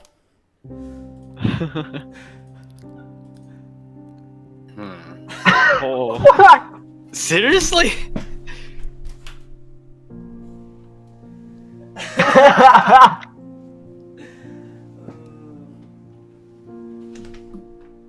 Okay. You kind of lean down a little bit and pat both of you sides, and you're like, Princess, come. And Princess starts kind of waddling, occasionally hopping towards you. Not as slumpy as before, as the floor is kind of stone here, but just kind of looking at you and... Ribbit. Alright, Ponzi, I think this is good. I'm gonna head to the marketplace and try to find some food for her, and 2, a wizard. With me? Sure, fuck it. Let's go on an Alright. adventure. So Darwin has the frog note? No, I have frog note. I have both Okay. frog note and the entry ticket. Yes. So, you guys leave the basement. The door is unlocked. Princess follows you guys up the stairs a little slower, so you guys have to wait at the top for a little bit. Her natural slime causes her to fall on the stairs a little bit, and she slides back 2 steps before kind of spreading all of her legs out towards the walls and catches herself, and just proceeds to use that way to shimmy up the rest of the staircase. Aww. Poor princess. You guys head up north into the town and then go ahead and head east, and you head into the market quarter. And like before, you can see there's some slaves running around. Mostly the slaves are kind of dwarves, half-orcs carrying a bunch of supplies, and you can see the higher class people in town, the half-elves, the humans walking around with little bags and whatnot. Some of them have groceries, some have potions. You see in the middle of this... It's a circle. In the middle is a very ornate fountain, not in any particular carved structure per se, but just the stonework is just very fine. And you guys are currently on like a cobblestone-ish paved road with a path straight ahead of you and 3 shops to both of your sides, kind of encompassing this circle very neatly. Can I see if one of them is like a... Can I see if there's like a food stall or something like that? Just kind of like out there with like, hey, buy my apples. Or something. Sure. So kind of peering over the crowds, you do see kind of you see 2 stalls right next to each other. You see like a meat stall with fish, fresh cuts of beef, some sausages hanging in the next to him. You see a guy with baskets full of fruit and vegetables. I'm going to head towards the baskets of fruit and vegetables. Okay, so approaching the food stall, you see a human kind of turn around from sorting all his goods, and as you're approaching, he doesn't quite notice you. He's still kind of like focusing on arranging some stuff in the back that you can't quite see. Excuse me, you said a human male, right? Yeah. Sir. Oh, yes, what is it you want? I would like some of your fine fruits and vegetables. You want some of my fruits and vegetables, do ya? Well, what is it you want? What kind of fruits and vegetables you got? Well, I got everything your heart desires. I got pears, I got apples, I got zucchinis, I got cantaloupes, I got... Could you go back to the zucchinis? Yes, zucchinis. What you need with those? Nothing, sorry. Keep going.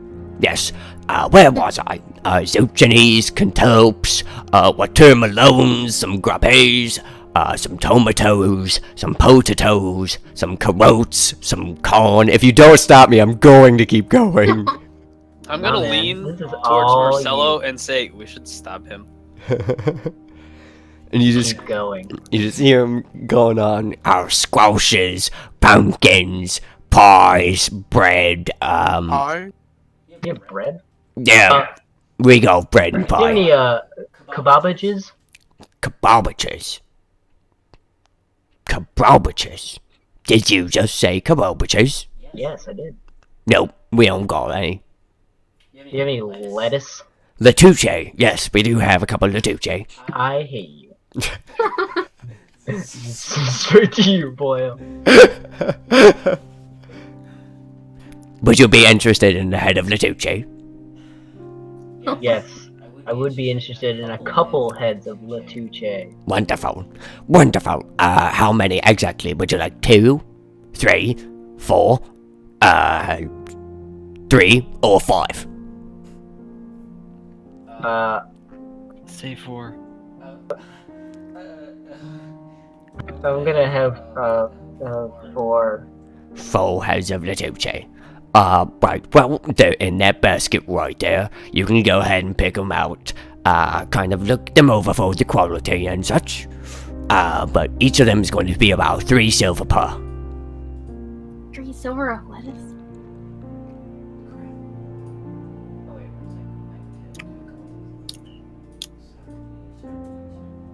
He's doing stuff. Okay, I actually need to get a couple more things other than lettuce, but I will take the lettuce and you can add that up. So 3 each should be 12 silver. That's my total so far. Right. I also need some fruit. You have some apples? Oh, let's see here. I do believe I have some apples. Okay. How many would you be needing? 4 apples should be fine. 4 apples, yes. We're actually trying to get rid of those right now. It's about 75 copper per. Per apple? Okay, I'll take... oh god. I'll take like 8 of them, since you've been so kind. 8 of them. A grundle of apples. Yes. Oh, very well. Would you like me to bag this for you right now? Yes, please, that'd be great. That's absolutely fine. So let's see. 8 apples for lattuce. That's 12, 75. Oh goodness, I'm no good at math. 75, 150. And he sits there and thinks to himself. He's like, I believe that's 15 silver, sir. Is that right? Yeah. Yes. Very well. Would you like to check out now, or do you need anything else? No, I believe that'll be it. Thank you very much. And actually, do you have change for a gold piece? Change for gold? Oh, bloody. What kind of change you be needing? I have 1 gold piece. Yes. Would you like 25 silver pieces? Would you like 10 silver pieces? Would you like 4 25 silver pieces? Or would you like 250 copper pieces? preferably in silver. So whatever that is.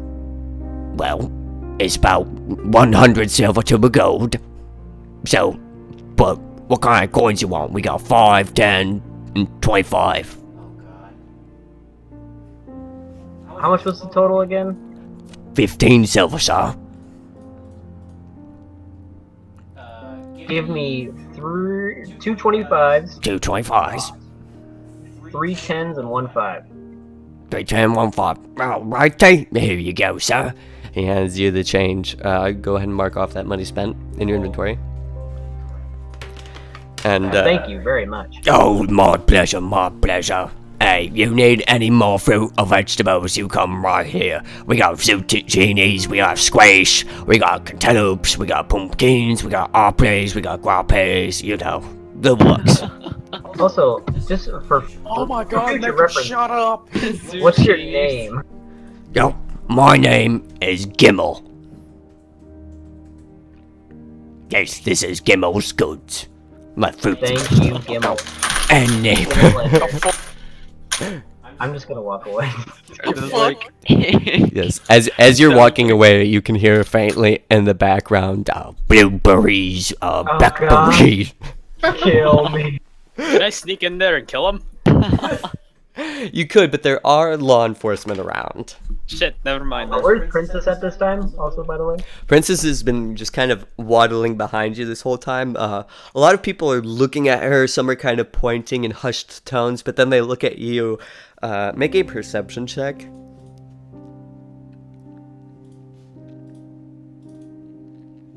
I see nothing.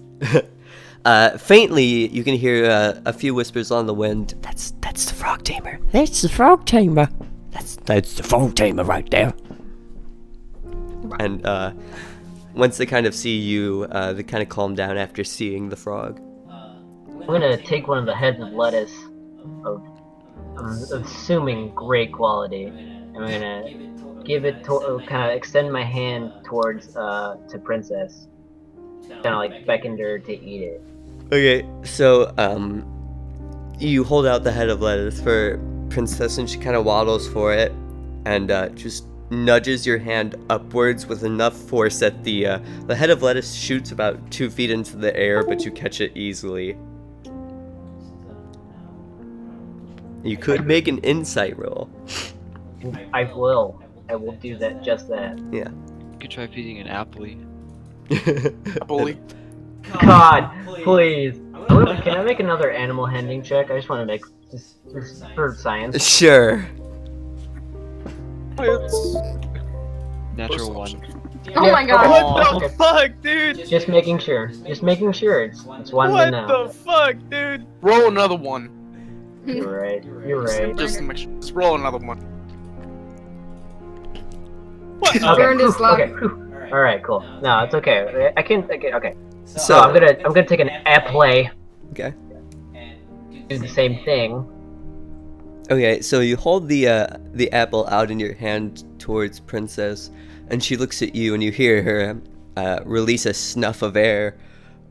You see her leg muscles start to tighten a little bit, and with a powerful thump, she thumps your hand, the apple shooting about 15 feet into the air now, and her giant tongue just shoots out, snatches the apple out of midair, and you can hear the whooshing of air as her giant tongue retracts. She swallows the apple whole and turns to you and looks at you and starts nudging your hand again. I'm gonna do that with. Okay. I'm gonna grab the lettuce and I'm gonna throw it up in the air. Same way. Okay, so throwing the lettuce up into the air, as you're preparing to kind of hug it, you see a Princess kind of waddle back and forth very excitedly, and you launch it into the air, and her tongue shoots out again, retracting and swallowing the whole head of lettuce whole. Can I see like what's her hunger level? Hunger level. So I can think of like how hungry is she? There we go. That's better. She nudges your hand again after this one. Where's the meat stall? It was right next to the fruits and vegetables store. Do I want to make that risk? Do I want to? It's up to you. Well,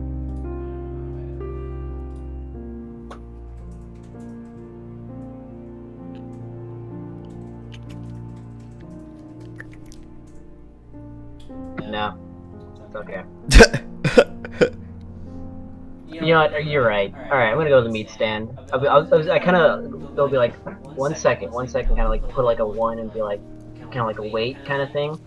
I'm gonna head towards the meat stand. Okay. So you turn around and you leave Princess and you start heading towards the meat stand. Approaching it, like I said, there's sausages hanging. There's cuts of meat on paper on the table. You see a young halfling woman working the stand. Excuse me, ma'am. Yes, sir? I was wondering if I could buy your assorted goods. Well, what is it you would like? What do you got? Well, I have sausages. Got rolled with blow. Can I take some psychotic damage? You're good. I'm not. God. Actually, no, I'm like, I'll have some sausage, please. Sausages. How much for the sausages? Jeez, you're so loud. She starts kind of gently fondling the string of sausages hanging. Can I make a sexual tension check? Go ahead and make an insight check. I'm gonna do it too. Fuck it. Yeah, go for it. Come on! Can I just make all animal? Oh, hey. So, Ponzi, as you're staying with Marcello, she's looking to both of you guys as she runs her hand over the string of sausages. She says, Why, yes, certainly. How many sausages would you like? Oh, I'm sorry, sausages. Oh, she's a fraud. She's a fraud. She's just making fun of her like goods neighbor. Yeah. That was on purpose, by the way. What? Oh, was? That was on purpose, yeah. Oh. I'm gonna turn to Ponzi and you're like, you hear this? I like, kind of like give you the look, kind of like it. I just give him a little nod. The Commander Shepard look. The Commander Shepard look. Look, I have to go now. Alright, I'm gonna look at her and be like, what is the price for your sausage? Emphasis on your. And you see her start to blush a little bit. And she says, Well, for my sausages, oh goodness me, probably about 1 silver per.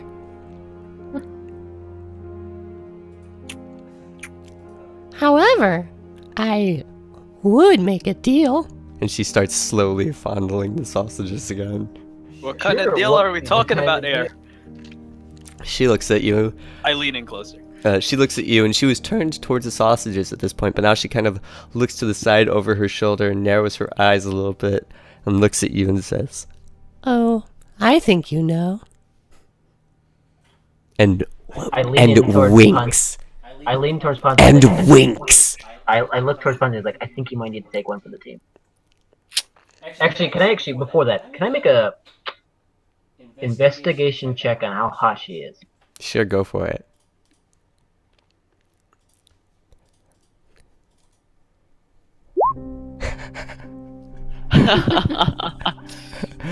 I'm gonna do it too. Hold on. Give me a second. So for Marcello, alas, the overpowering array of meats is just too much to catch, and it catches all of your attention.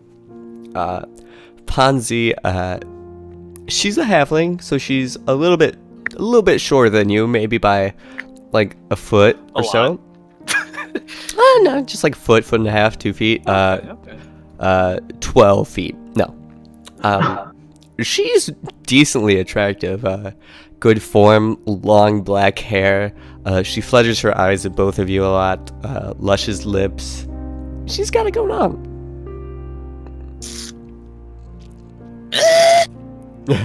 It's All right. Zerl. Alright, Marcello, I'm gonna take one for the team. You're doing God's work. Looks like Gulag might come charging. We're in doing with this some. for Princess. Doing Doing it for Princess. Do it for her. Give him a little bardic inspiration for. Wait, they're getting a performance discount for this? They're even free, I think. We'll see. Well, He's paying them money? no, let's not go that way. But I think paying us in sausage. She also could be. You know what? You know, Ponzi. I'm gonna let you have the pleasure of doing this. Can we? No, I I'll let slowly play. eye my daggers just in case. Okay. I'm gonna stab this bitch. So, you see this woman, and she tugs you by the hand, just below her stand, and below her stand, underneath the table, there's a little bit of space, and she just starts licking your ear. I can see this, right? No, this is underneath the stand. Like, Oh shit. she guided him. Welcome to the ERP's rule. What's going on? Ponzi proceeds to stab. Oh, I just came No, into it's moment. literally ERP at the moment. Oh, Except Oh, all she does is lick your ear for like 10 minutes, and that's it. get that earwax out of there. She turns to the other ear and says, Did you like that, baby? Oh, no, you weren't kidding. Oh, shit. That one's weird. and she gives you the most brutal wet willy you've ever experienced. oh god. Bruh. Oh god. I need a drink. She guides you back to the front of the stand and proceeds to hand you a string of 4 sausages. Hey man, thanks Ponzi. You're a real good friend. Yeah. Marcello, you can see Ponzi's ear is glistening a little bit. I can hear better now. Oh god. Well, we thank you, ma'am. We may be back, and I wink. And she says, I like it in the back. and winks. God, this is cringy. Holy shit. See now, it's weird because he's right behind me. Blaile's literally right behind me. I lick my lips. Okay, so you guys leave the meat stand, and Return to Princess. Zerul, we're off mapped right now, by the way. Off mapped? Yeah, oh, we're okay. we're off mapping it. We're off roading. Okay. You turn to Princess to find a familiar person petting her at the moment. A very strange, a smaller dwarf that you seem to recognize. Okay. Ooh. Zerul, that's you. Coastal. If that isn't Gulag. Wait a minute. Weren't you in? Fuck it. Whatever. Fuck it. Never mind. Sup, I Gulag? start heading towards Princess and be like, Gulag, Gulag, how are you? Goo. Oh, wait. Continues to pet Princess. Princess is very happy to be pet by Gulag. Hey Gulag, you want to see a trick? Show trick. Alright. I'm gonna need you to stop petting her for a second and watch. So I take the sausages that I have now, all 4 links, and I put it in front of her just to see her reaction. You've never seen a frog behave like this before, but as you're kind of waving the string of sausages methodically in front of her, her head is following it and her mouth is open. Her tongue is like in a 2-foot coil on the floor, and she's about 4 feet tall, so it's a good ways down. And there's just some slime coming out of her mouth as she follows the string of sausages with her head. I'm gonna throw it up and throw it up in the air. You throw it up into the air about 20 feet, and Princess Toad just kind of waddles all her legs around, turning towards it, tracking it in the sky. Right as it hits the crest of its peak, her tongue shoots out, cradling all 4 sausages in a line before retracting. She swallows all but 3. She closed her mouth a little bit early and one fell to the floor. She looks at it and just lays on top of it and just squishes it. See, isn't that cool? Completely logical. As you look at Gulag's face for approval or amusement, he only stares back with terror. Gulag, not understanding what's happening, starts running away down the aisle. Well, Bye, Gulag. It's nice there seeing goes you. Gulag. Alright, You hear, now we're gonna head towards. Oh, wait. Okay, keep going. you hear distant murmurings behind the corner of the wall. We're not in this. Oh, wait. We're not in this area right now. Oh, Well, I okay. mean, yeah. Yeah. You guys are currently in the town, like kind of market district. There's a fountain in the middle. It's circular, surrounded with a paved cobblestone. Not cobblestone, more like bricks, like roundish bricks. There's food stands all around the area, and behind most of the food stands, there's 3 houses on one side, 3 houses on the other. To go back into town is behind you guys, and you could continue forward out of town. If we chose to go there, would we have made it by now? Yeah, you guys could go ahead and say you made it there by now if you'd like. Yeah, I was gonna head there. Okay. I'm gonna head towards the wizard. That's what I planned on doing. I'm gonna try and go make amends with Gulag. Okay. So Dalrin, walking into the market district, you immediately see a running, crying, screaming dwarf that you recognize as Gulag. Gulag is running through the crowd, up and over some of the fruits that are on display in absolute terror. Please. Gulag, as you're running around, you can see some of the guards around start to draw their swords and start running after you. Gulag, I'm trying gonna to make sprint the after best the of this situation, tries running to the guards, seeing as their immediate help, thinking that they'll give him comfort.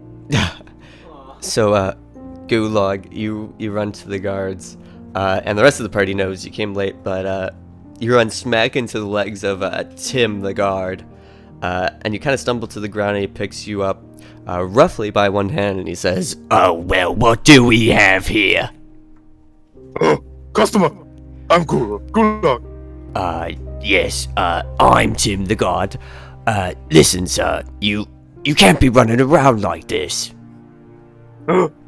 But we see this. We yeah, find you that, right? see this happen. I'm gonna beckon Princess to follow, and we're gonna head towards him and kind of grab Tim's attention. Okay, so with Princess in tow, you do manage to get Tim's attention. He says, Oh, yes, Sir Frog Key, Chamber Master, sir. Yeah, he's with me. I kind of, as I'm walking up towards him, I kind of get a little bit closer to him and be like, he's a little special. I got him under control. I'll help him out. Maybe Gulag knows no much. Go I ahead. will make amends. That's cool. Go ahead and make a persuasion roll. If it's a 4, it's a miracle. Ooh. There you go. He looks at you and says, Right, yes, sorry for the trouble there. Oh, no, you're just doing your job. You're doing great. Yes, you have to see it from my angle. I know, I got you. I mean, screaming in the middle of a marketplace does draw attention. Yes, rather quickly, and it does draw sword strikes as well, so... Exactly. Don't worry, I got this. Go on with your business. You have a lovely day. Right. Yep. I'll be heading off now, so cheerio. and he just kind of walks away and sheathes his sword. Nice. I turn to Gulag, and I pull out my lute, and I start playing for him. Like calm music, to calm him down. Just gonna keep it what it is. Dawn, do you want to walk towards Gulag at this time? Sure. Okay, so Dawn, you start. You see Marcello playing music for Gulag. Gulag is just, his eyes are kind of half closed, gently swaying with the music. Hey, Gulag, do you remember me? Oh, customer. Take that as a no. Okay. And then Gulag, sitting there, although it takes longer than usual, a realization starts spreading across his face, and another wave of horror as he remembers the coin man. I'm sorry about the coin, Gulag. Gulag, not hearing you Give him the starts silver. Here, this is the coin. It's not bad anymore. Yeah, I'll pull out the silver and just give it to him. Okay, But- so It tastes good. But As you throw the silver, Gulag, mistaking it as a glowing coin, starts running away, this time in complete silence. While this happens, I'm gonna kind of sing towards Gulag and be like, Gulag, don't try to run away. The man here, he's okay. Hey. Okay. Hey, that was pretty good. And also a faggot. Gulag, being easily entertained, starts walking towards Marcelo, tantalized by the music. I continue. Hey, Gulag, how are you? Oh, Goo. That's good to hear. Now you see my friend over there, Dalrin. He's a pretty alright guy. And he wants... Don't worry, I start to sing, because I forgot how to sing. Although Gulag doesn't seem to be flying in fear, he does keep a wary distance about him. I Just pick up listen the coin to off the what he ground and has hold to it say. out to him. Like, it's not glowing anymore, so. Gulag, I'm sorry, I scared you. He And could be a customer. Gulag cautiously approaches Dalrin. here's the silver for you, the trouble I caused. Also, while this is happening, can I see the reaction of Princess to my music? You see Princess Frog, on her back, or Princess Toad, rather, on her back in the middle of the market, acting like she's running in the air. Isn't she just the most adorable thing on this planet? Go ahead and make an insight roll.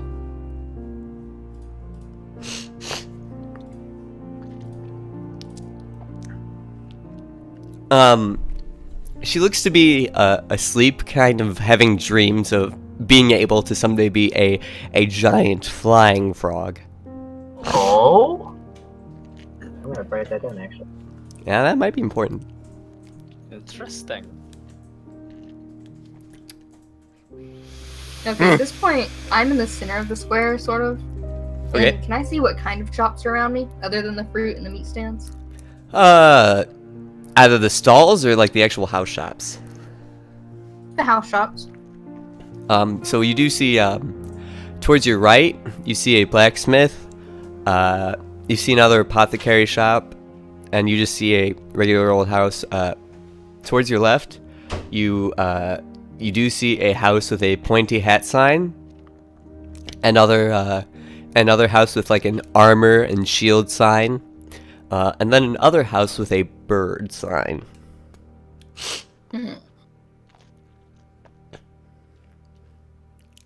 Hey guys, do you want to go to the wizard? Sure. Am I back with them by now? Like, Yeah, you guys are all kind of clustered at this point. Yeah, sure.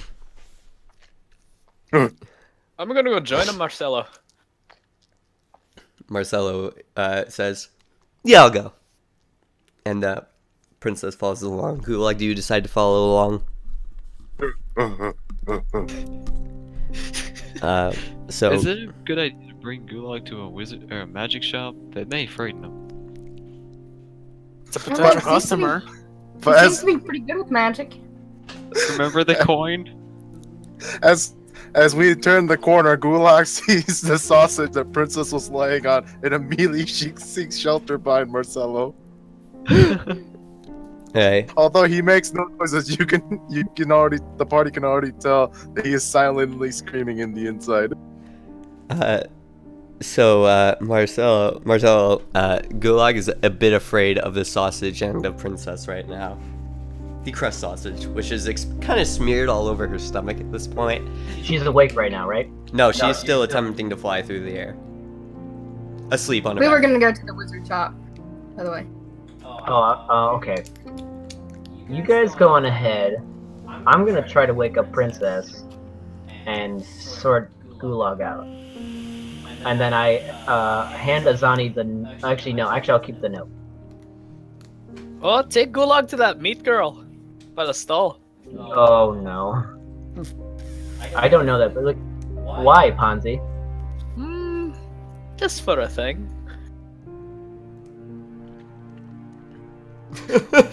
Get another discount. Okay. Okay, so is this party heading towards the wizard shop then? Yeah. I'm a mouse, what the fuck? Yeah, I'm joining them. Wait, what? Brandon's mouse is having problems. That's fine now. I thought you said he was a mouse. I was like, what just happened? No. So, you guys head towards the wizard shop. The door is currently open, and as you walk in, you can see it's kind of smaller with a front desk, a crystal ball sitting at the front desk, and just a bunch of random monster parts on shelves all around you. There's minotaur hooves, there's some dragon's teeth, just a bunch of random stuff. There's a collection of random animal bloods on a shelf. And as you approach, there's a door behind the desk, but you don't quite hear anything at the moment. Now I'm gonna say right now, I wasn't there for the whole discussion about werewolf cures, but you guys were. So if you want to capitalize on that. Was there any wolfsbane? At this place? Go ahead and make an investigation roll. Ooh, I hit my microphone. Oh, God.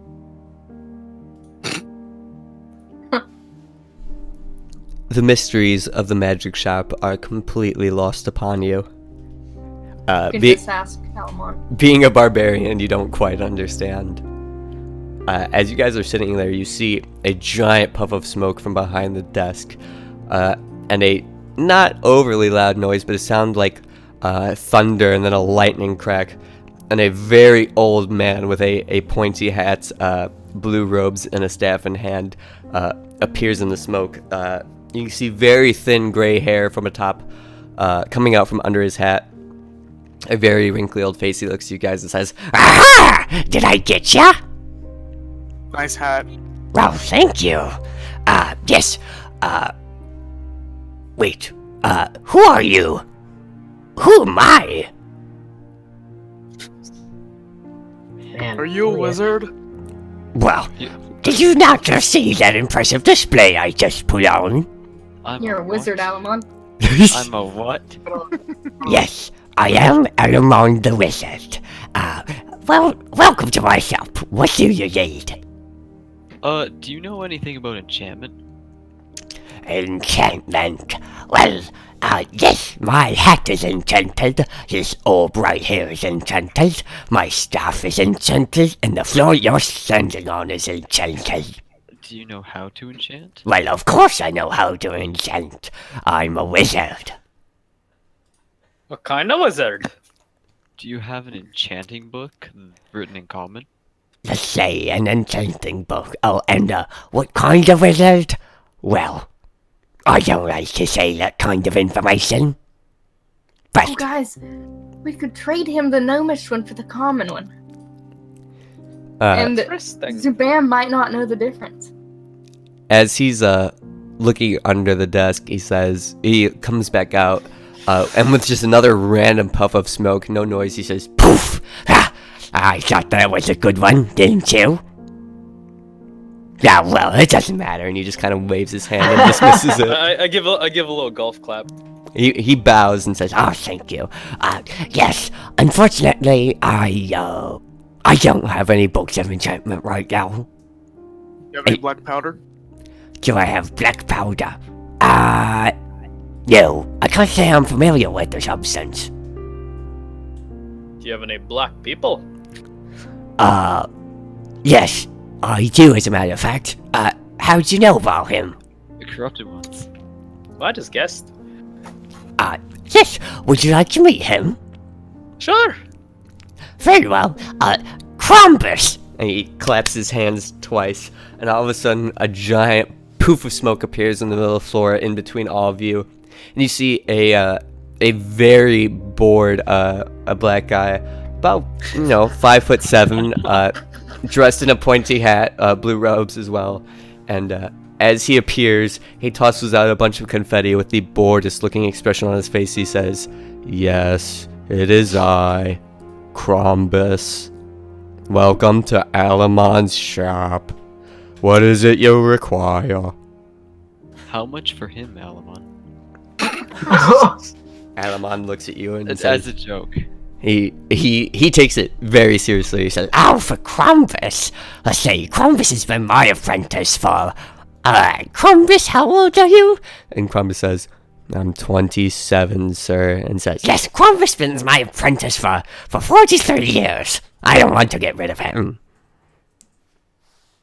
I'm just kidding, but okay. Do you do any enchanting yourself? Like, could you enchant our gear for us? Let's say, come here, let me get a good look at you. I'll, like, hand him my dagger +1 to And inspect. you yourself. Oh, okay. He takes the dagger from your hand and kind of lifts it in between his pointed fingers. He says, well, the balance is very good. Let me test one thing. He puts his hand palm facing upwards on the table and immediately stabs into his hand. Oh. You guys can see no blood, and as he pulls his hand back out, another hand comes out of his sleeve, and he says, I got you that time. That was a fake hand. Wasn't that impressive? That was pretty good. I'll give you that one. Thank you. Yes, but for the dagger, it's stuck in my desk. Could you remove that? Expecting a trick, I'll pull it out cautiously. As you pull it out, a bunch of confetti shoots out of the hand. He just says, "Aha! Happy birthday!" Thank you. Yes. Enchantments, right. Well, what kind of enchantments would you be wanting? Would you have any that can make my weapons light people on fire? Light people on fire. I do. However, that would take about 2 weeks and about 50 gold. Okay, never mind. Yes, I'm sorry, the materials are very hard to acquire. As you can see, I'm running a little dry right now. And you look around and he has more supplies than you could ever see anyone having in such a space like this. Despite this awesome, well, do you need any errands ran? I could go grab you some supplies. Ask him what he needs price. with the What do you supplies. Errands run. Let's see. I could use some frog slime. That would be great. Well then. Like, how do you want it collected? Does it matter? He looks at you and says, "Yes." Do you have a jar I could use? No. Do you have any sort of container I could use? Yes. Could I have said container? Yes. When? Right now. Marcello, do I have your approval to go get I'm not slime? there. Yeah, Marcello's not there right now. Okay, I'm just gonna get the container. So, you see Alamon clap his hands again. He says, "Crumbus, if you would." And Crumbus disappears in a poof of smoke again. You see him reappear with a wicker basket. He says, "Oh, Crumbus, that's just wonderful. That'll do just nicely." He says, "Hooray, the great Alamon." And tosses more confetti out into the air. Alamon looks at him, and he you guys kind of miss it.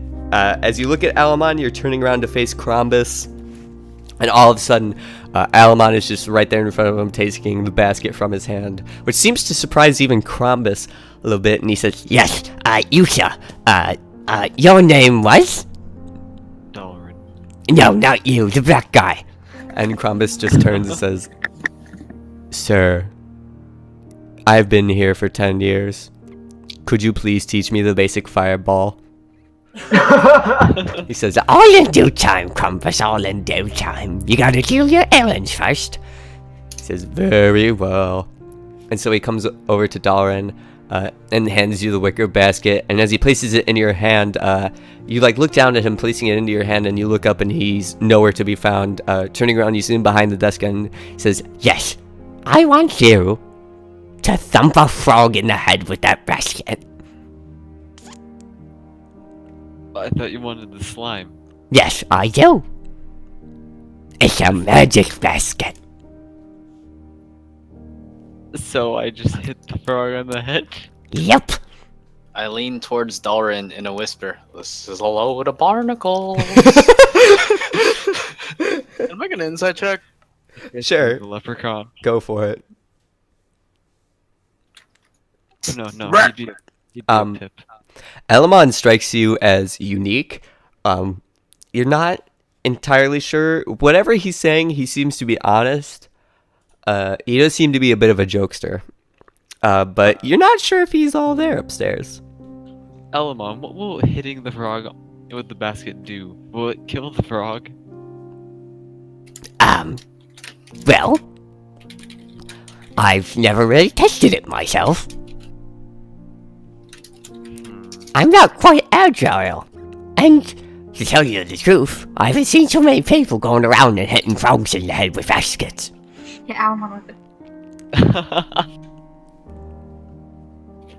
it. Well, I know the location of a frog, and we could probably... Could you bring the frog here? We sure could. What do you need the frog for? I just want to say it. by Can I the do an way- insight check? You can. Alright. Yeah. It's not a regular sized frog. It's It's not now. Alright. Shit. Alamon loves frogs. If I Not bring you this frogs. If you bring you this frog, Yes. can you possibly enchant our weapons? Do I get to keep the frog? That will depend. possibly. Well, we'll talk when you come here with frog in hand. We all hear a whisper say, "Fuck no." There's this emo half elf somewhere. Yes, Converse. and you hear him clap twice again, and Krombus disappears in a poof of smoke.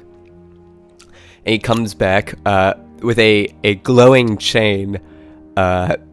It's actually shaped like a it's small with a small little harness at the end. Not necessarily a collar, but kind of a harness for like a small frog, with about 5 feet of length. And as he's holding it, it's floating in the air like it's on an invisible frog, supporting it. He says, yes, if you could, just escort the frog here with that damn magic leash, and, that's it.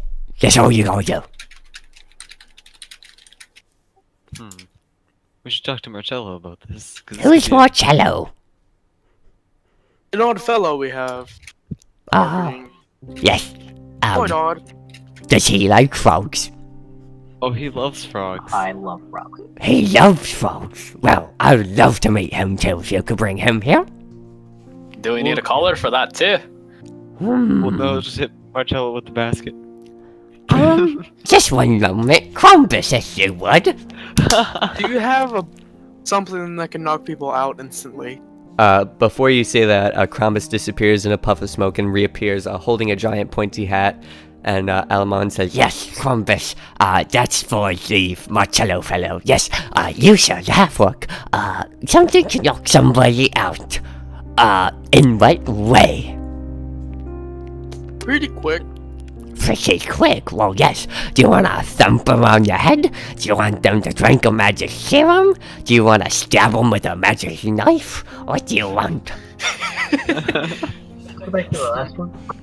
do you want to... I don't fucking remember. Just deal with it. Stab with the magic knife. Yeah. So you're right there. The fuck? It's something. Thump. Well, Jesus. Crumbus, if you would. Krombus disappears in puff of smoke and reappears. With what just appears to be a sock, and he says, Yes, be careful with that, Crumbus. Please bring me the sock. Can I look at another insight check? Sure. Oh god. 12. You're not... You can see Alamon's pretty serious about the sock and what it can do. Not being well versed in magic yourself, you're not entirely sure of the sock, but Alamon seems to approve greatly of the sock. He says, Yes, Crumbus, bring that here. And he's kind of waving his hands towards them, and he said, Yes, you sir, the half-orc. What's your name, sir? I am Luke. Yes, you're Luke. My name is Alamon. I'm a wizard. That there is Krampus. He's a black. Oh, good. We call them we call them corrupted ones. Corrupted ones.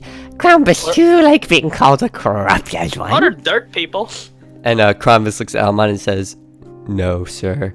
I want to be able to cast fireballs." He says, "Oh, that Krampus, he's such a joker." We'll talk later. We'll get you this frog. We'll go get Marcello. But wait, do you want the sock? You want me to explain the sock? You want to buy the sock? Nope. Explain the sock. Right. Well, what you do is you take the sock, like so. He starts swinging it. He says, and he stops and drops it down and says, Krampus, could you come over here? He says, "Please, sir, not again." He says, Krampus, please come over here. Right now? And Krampus just looks at him and starts shaking his head and says, "I don't want to." He says, Krampus! He snaps his fingers, and all of a sudden Krampus disappears in a puff of smoke, and Krampus reappears beside Alamon. He says, that's better. He says, "I hate this part." Alamon starts swinging the sock over his head wildly in a circle, and he thwaps Krampus right on top of the hat with it.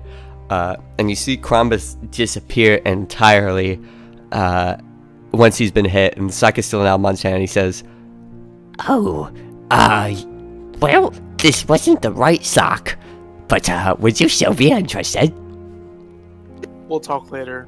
Well, very well. The door's open, just come right in. Alright, so while this is happening, how many ways is there to get to this shop? how many ways? You could go behind all the stalls, and then go into the shop. It's in the middle of the three houses on the left side. And you could do that from either the left side or the right side, but that's really your only option. There's a couple space in between the stalls, which you could kind of sneak through into the shop, but that's about it. Well, oh shit, what's my present situation right now? Oh, I'm gonna walk up to Princess and kind of give her a little rub on the tummy, be like, Princess, time to wake up. Do you see Princess? You know what? Make a perception check. I was ready for that animal handling. No.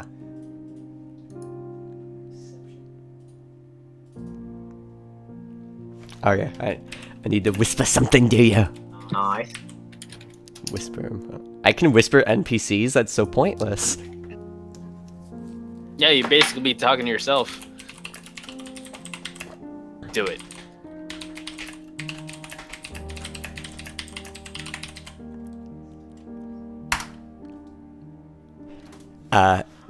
And after that happens, Princess wakes up. What I just described stops happening, and she flips over on her tummy and gets low to the ground and looks around wildly in all directions. Just. And I try to get her attention, be like, hey, beautiful, how are you doing? Go ahead and make an animal handling roll. I will wait for your downfall. God. It's not coming! God damn it. Princess straightens up into her normal kind of stance, and she looks at you. Gulag, are you still, where are you right now? I think I'm right next to Marcello. Yeah, that's what I thought. I thought you were right there. Princess looks at Marcello and then goes over to Gulag and starts gingerly munching on top of his head. Aw, she likes you. Can I make an insight check? Yes. Gulag, do you want to react in this moment at all? Hold on, I'm waiting for the insight. 13. She is preparing to swallow Gulag. And I'm like, Hey, Gulag, can you walk over there for a second? I actually try to pull out Princess. Okay, go ahead. Gulag, not understanding the situation, he says, just stand still thinking he's getting a head massage. Okay. Marcello, go ahead and make an athletics check. okay. Can do. Athletics? Yeah. Oh, crap. Here's my downfall, guys. Oh no! Gulag. It's dark. It's wet. And it's slimy in your current surroundings. Gulag, not really understanding the situation he is, notices that it's dark, and he assumes that it's nighttime. So he curls up into a ball and falls asleep. Oh god. So Gulag starts to fall asleep. Princess turns around and just stares Marcello in the face and just goes, Princess, I'm gonna need you to spit that out. Or no, actually, I grab out 2 apples and be like, here, and I throw them up. So you take 2 apples in both of your hands and you launch them up into the air. You see Princess's tongue shoots out with a sleeping Gulag clutched inside of it. Didn't think that was an option. Not good. I'm gonna be like, my princess, I'm gonna need you to spit it out now. The tongue stops in midair. However, a now extended about 20-foot long tongue begins to fall back towards the earth. With Gulag attached to it? Yes, Gulag, you can choose to wake up or stay sleeping at this point. Gulag is fast asleep, not a care in the world. Okay. Where's Gulag at this time? Gulag is about 15 feet in the air, falling rapidly towards the earth. I'm gonna cast Featherfall on him. Okay. Is that a cantrip or a... It's a level 1 spell. Okay, so you cast Featherfall quickly onto Gulag, and Gulag and the tongue start to fall slowly back to the earth. The tongue hits the ground lightly and kind of makes a gentle squish as it hits. The tongue releases Gulag. The 2 apples fall on it. And as the apples hit the tongue retracts, spinning Gulag kind of fast but still in place. He's on the ground but now slowly rolling away as Princess has now fully retracted her tongue, both apples in store. Good job. Because Good of job, the momentum, wakes up, but before he could utter a scream, starts throwing up in circles. So Gulag, you were just... The princess, we need to get out of here. We're gonna head towards the wizard store and just leave him. Okay, so Gulag, you are now barrel rolling on the ground, mouth open, just water sprinkling vomit. Is the place crowded? It's pretty crowded. People are starting to turn to you, and at first nobody notices, because weird things like this seem to happen in this town. However, as you're coming in a stop towards your roll, a giant splash of vomit lands on the back of a pretty well-dressed human female in kind of a sundress, and she turns and just says, "What? I never! Gods! Gods!" Gulags casually starts walking away and acting like nothing happened. Okay. Gulag, go ahead and just do /r space 1d20 minus 1.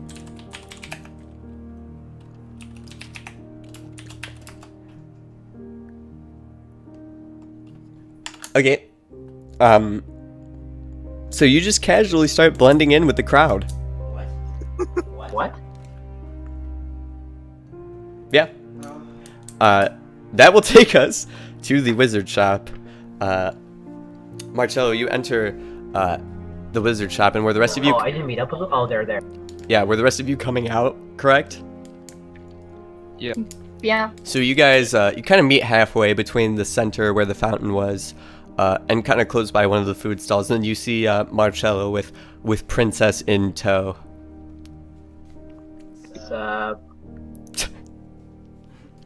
I wave. I'm like, I'm heading to the wizard shop. See you there. Funny enough, he actually wants to meet you. Really? In fact, he even gave you a wizard hat. I'm gonna make an inside check. Go ahead. Meanwhile, this is happening. Gulag catches up with Marcello, still dripping with slime and covered slightly in vomit. Okay, so Gulag, you turn around and see low to the ground a vomit-covered Gulag. Oh, Yeah. yeah. Yeah. Well, that's not the inside check. No, that's not what that was for. That was for something. Yeah. The insight check. I believe one of them does have a wizard hat for you, but I don't think he gave it to you guys. Did you? Did he? I don't think he did. I have it. Oh, okay. So, Darren doesn't have it for you, but you see Luke holding the wizard hat. Okay. Why? He's a frog enthusiast himself, and he was actually looking for some frog slime for a potion or something of his. Okay, well, I'm gonna take Princess, because I have to go there anyway, and we can all Didn't just... he also give us a magical harness? He did. Oh, yeah. He also gave us a new leash for Princess. Oh, that's cool. Could Gulag make an insight check? Sure. So that'll be, for you, that'll be another 1d20 minus 1. Is it shiny? Oh god. Wait. There we go. 12. Oh god. You do believe, it's kind of hard for you to understand exactly what you're saying. So far they've said harness, frogs, and princess, and you're able to put it together. Although it takes you like a solid 2 minutes, so you miss most of the conversation, but you've put that sentence together. Alright, well, I'm gonna just kind of walk past them and head towards it. Okay. What does the rest of the party want to do in this time? Can I do an arcane check on that harness, by the way? Who has it? I don't know. I think Brandon might have it. Brandon or me? Who's Brandon? Yeah, who's Brandon, Gulag? Luke. Luke. Gulag uses his Fucking innate meta breaker. ability to break the fourth wall. Yeah. Looking. It's been broken. Kind of glad. I do. Luke, can I see the harness for a minute? Sure. Nice. So there's actually a what is it? Shit. It was a background that it could actually break the fourth wall. I've seen it, yeah. Oh, stupid. But we're not doing that. Yeah. I look towards the camera and like, who are these guys? Do I notice anything with that 11? So you notice that the harness is glowing blue, and it does seem to float in the air as you kind of hold it out. Pulling on it a little bit, you notice that the harness itself and the leash, the length of it, extend when you pull on it, assuming that it would fit Princess's kind of larger size. I do the same thing. God damn it. So, do you guys want to go anywhere? Because Marshall is going to go into the shop. I think there's that armor shop. Yeah, I think there was the armor shop. There was indeed. Yeah. That's almost directly across from you guys right now as you walk out. Let's go straight there to We can weapons go there. shop. Is it? It's about 4 p.m. looking up at the But sun. is Gulag here right now, though? Yeah, Oh, Gulag yeah. is sitting there. Hey, He's about to Darwin, go. do you want to head to Can Priscilla's we workshop? put this harness on Yeah, Gulag sure. so we don't lose him? So You me can and try. Darwin head over to the tailor shop. Actually, before I go in, what is this about a wizard hat? Can I see it? I'm Luke already and I are left. already gone. Alright, well. I'm not too worried about it. You guys are so nice. Well, I'm gonna follow them. I'm not gonna mess with the harness right now. Okay, so we'll do Marcello first. So Marcello, you walk into the wizard's shop and you notice it's empty. Hello? And all of a sudden you and Gulag, do you enter as well? Yes, I do. Uh-oh. Okay. So both of you step into the shop and Marcello calls out, and all of a sudden you see behind the desk. I'm not going to re-describe it because you know you heard me. Yeah. Wait? I don't, but I'm just kidding. Go for it. From behind the desk, a giant puff of cloud, or a puff of smoke, and a taller wizard-like man appears from behind the desk with a thunderclap. He says, Hiya! Yes. Who are you, sir? As the wizard And, appeared right in front of the customers, Kulak started clapping with glee and joy. Oh, thank I slept with them, like 10 out of 10. Thank you, thank you. It's not often my trust go appreciated. No, don't tell me who you are. You, sir, are Marcello. Ooh, you're good. And he's pointing at Gulag. Yep. And I say nothing. I say that. I'm like, huh? Gulag stands straight as tall as he can, all 2 feet, and says, "Me, Gulag." Go ahead. And let's see. Do a 1d20 plus 2. 1d20 plus 2. Yeah. By the next time, I'll have you an official stat sheet. What the fuck? He looks at you and says, I think I might have gotten that wrong. You, sir, you are Marcello. and he's actually pointing at Marcello at this point. Yes, I am Marcello. I nailed it first time. Yeah. I have a note for you, and I pull out the frog note, and I gave it to him. A frog note? You don't say.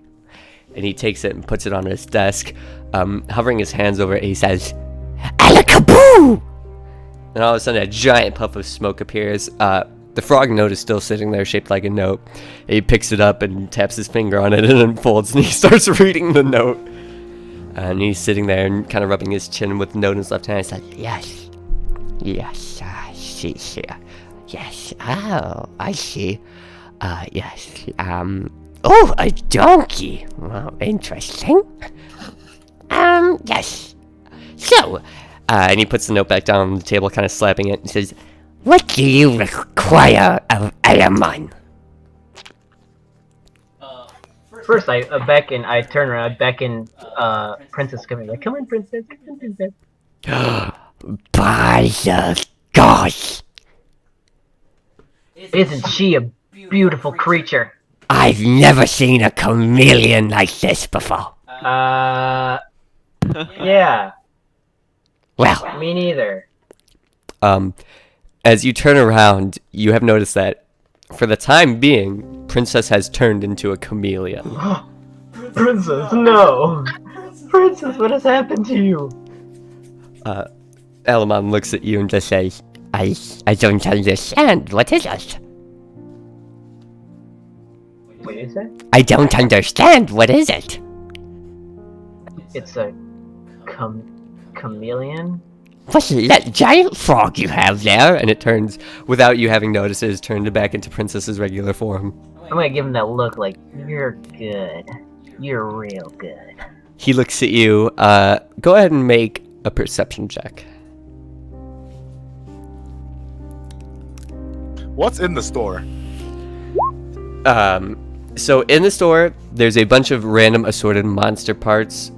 There's monster bloods, animal bloods on the walls. There's entrails, there's claws, there's wings. Mostly magical supplies. Not any real items, not like any wands or anything kind of like that. So ingredients? Yeah. Okay. Marcello, you swear you can see a wink come from Alamon's eye. I don't even have to swear, I know there was a wink. But the second you look back, you just see him rubbing his eye and he says, yes. What did that note say? I was sent here by Zabam. Zabam, you don't say. And he said to come to talk to you, because you're the man to talk to about frogs, or wizards. Frogs Things? and wizards, well yes. I'll have you know, I'm actually what's known as a frizzard. You swear you can hear a distant ba-bum shh in the background. He says, yes, what is it you'd like me to do for this here frog?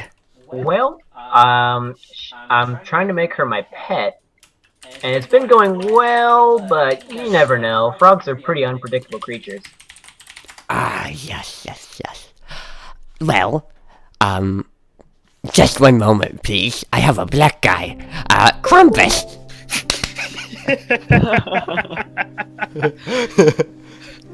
And he claps his hand twice, and appearing behind you is a tallish black man dressed in similar attire as Alamon with a wizard hat. He says, appearing in a cloud of smoke, he tosses out confetti and says, "Welcome to Alamon's Wizard Shop. What is it? He says, yes, sir, Columbus, this is Marcello, and this is, a frog and a small man. Yes, you, sir, dwarf, what is your name? Me, Gulag. Gulag, what a wonderful name. Yes, this is Gulag, and, you, sir, what is your name? And he's looking at the frog, and Princess just sits there, just... Gulag answers. Oh, customer. A customer, yes, you're absolutely right. So, your name is Princess, I apologize, you're a female. Yes. What is it you want? And you just see him stare Princess down. Princess just... Yes, I think so. Marcello, yes, well, you heard her yourself.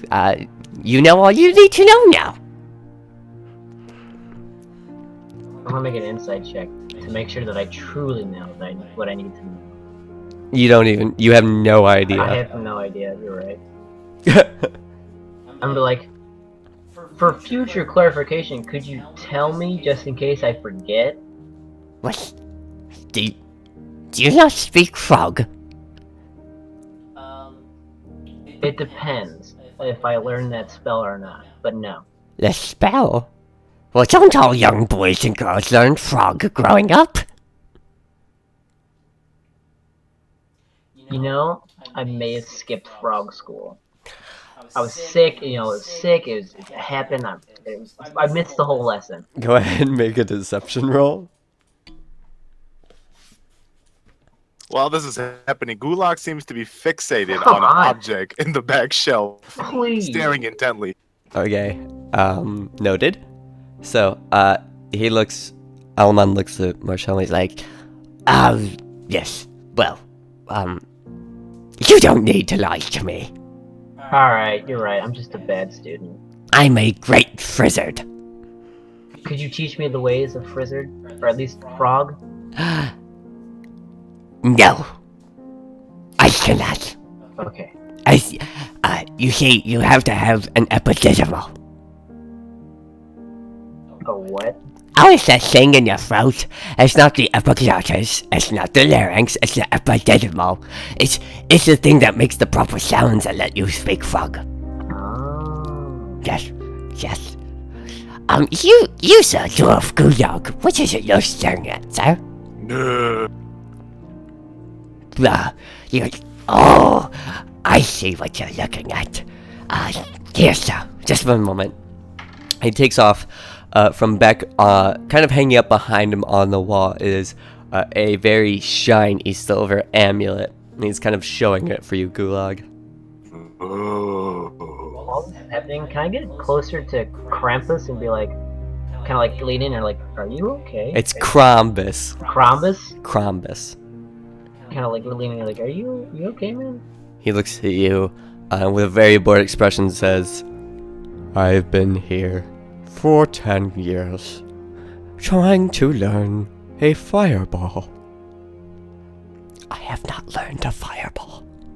You know, you just have to think about it and then just use your magic. That's it. I know. But look at the man. He needs someone.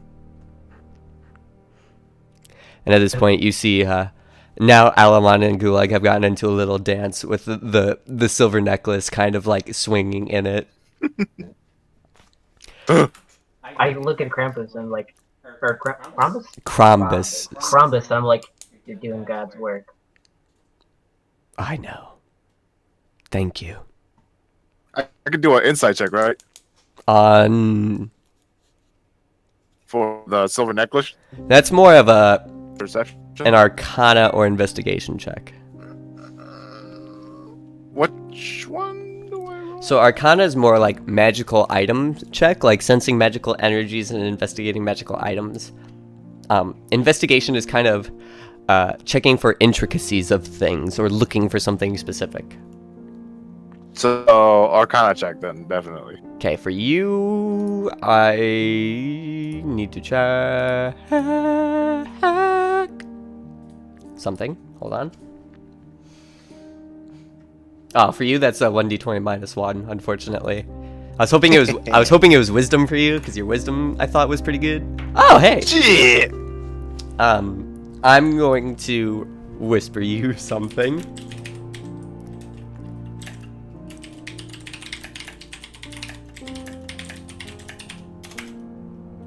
So, Alamon, Yes, sir. was there a group of maybe 4 or 5 people in here, like just recently? Yes, sir. Did they mentioned me, Yes, sir. and they had what looked like a harness and a wizard hat. They also had a basket, but I was hoping they would use the basket on this frog, but you know, that's okay. Yeah, I mean, would it hurt the frog? No. Do you have another basket? Yes. We could try it right now. No. Okay. Anyway, they mentioned what's the wizard hat about? Well, isn't it fashionable? I'll agree. You're right. Thank you. A Gulag starts kind of nudging Marcello. What's up, Gulag? Gulag points to the silver amulet with enthusiasm. Okay. You're right. You're right. Alamon, Yes. what's that amulet you're holding? It's an amulet made of silver. Is that it? No. What else is it? Gulag jumps with joy, clapping his hands, but you're not sure exactly what he's trying to tell. I'm right there with you. It is also a fashion statement. Is it enchanted? Yes. What kind of enchantment? A good one. Gulag? Gulag jumps up and down. Gulag is like, drives a hard bargain. How much for said amulet of enchantment of good? Yes. Could I trade it for something? Yes. Or what you could make me an offer. is there anything particular that you would want? Yes. Go for it. What do you want? 15 silver. For the amulet? Yes, sir. Yeah, I guess I can do that. Yes. I hand him 15 silver. As you go to extend the 15 silver out, it disappears from your hand in a puff of smoke, reappearing in a puff of smoke in his.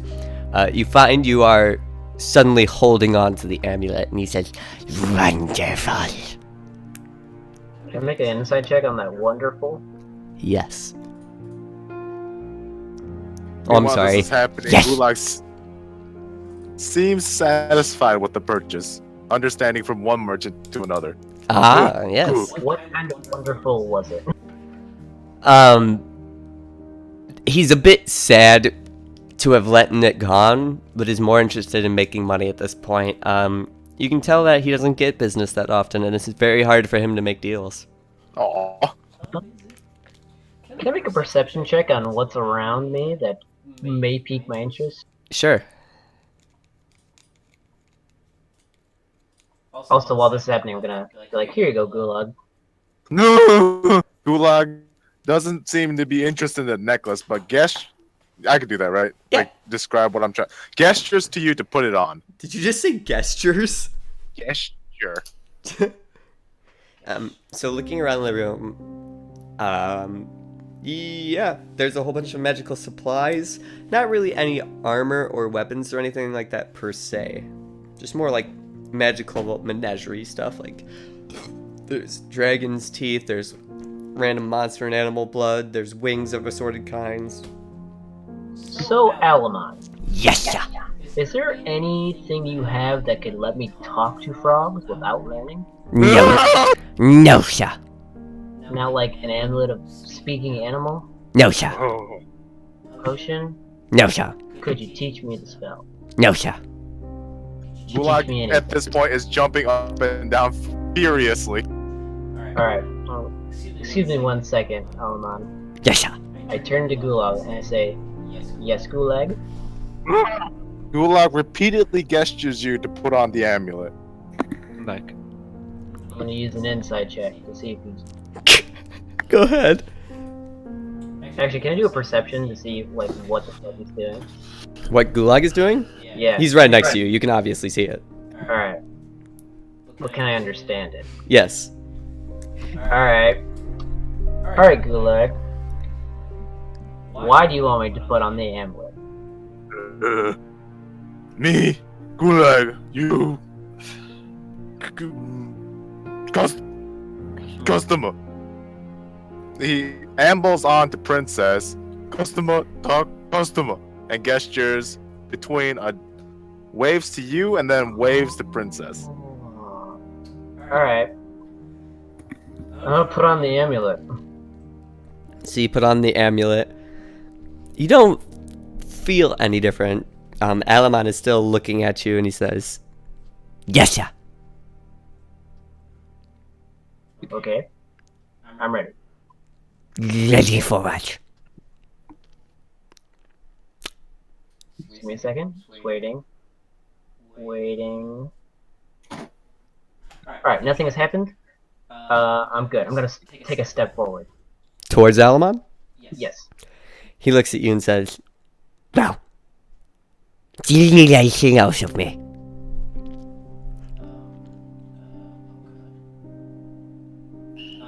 You said you're a frizzard, right? Yes, sir. Would you like to pet and kind of pet princess? Yes, sir.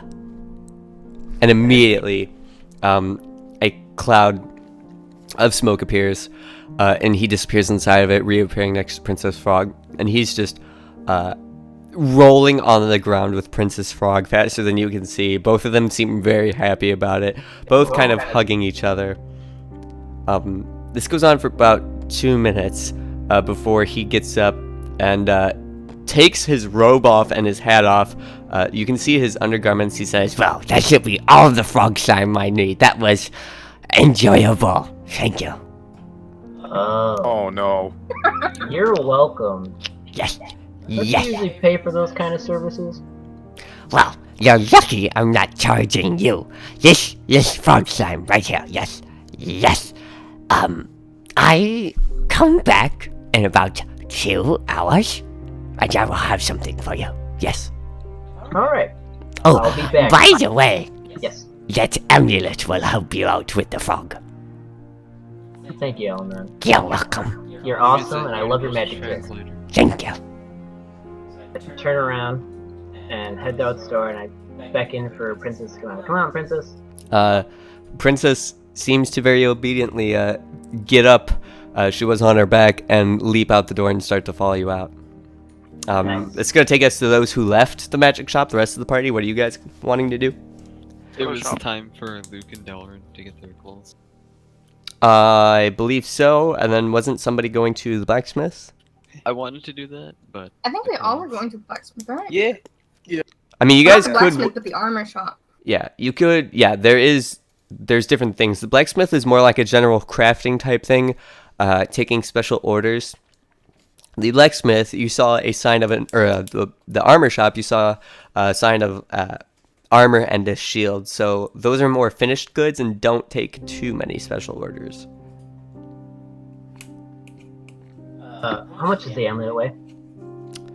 We'll say probably like 0.5 pounds. And that's going to be Amulet of the Frizzard. Awesome. So, are you guys going to go into the armor shop? Then we're gonna go to get our fancy clothes. That's up to you. You could wait longer on the fancy clothes. Didn't she want you to wait like 2 hours or something? Well, she said it would be ready by then, but you don't have to go like immediately. So Also, what's the time right now? it's about 4 p.m. Okay, so We got 4 hours. Fuck. I'll go get mine. I'll go with them. Okay. We'll meet you guys at the armor shop if you guys can go. Yeah. Okay. So we'll go ahead and do Priscilla first, and then we'll do the armor shot. So you guys walk out of the market square. You kind of have to push through the crowds a little bit.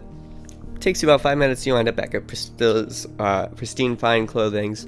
The doorway is open and you can see her folding up your prepared clothes on a table right there. And she says, "Oh, yes, you have the most wonderful timing. Hello. Yes, please come in. Do come in." Alrighty. Well, fuck it. I'm gonna go and join them with their fancy clothes because I need some. okay. Fuck it. So coming in a bit tad behind them, she turns to you, Ponzi, and she says, Yes, you, sir. Could you please be the first to try these on? If I need to make any alterations, I'd like to do so. Alright. I guess. Yes, there's a changing room in the back a little ways. It's my workshop. It's a bit messy, but you can close the door and use it as a changing room. Alright, well, I'll just go in there.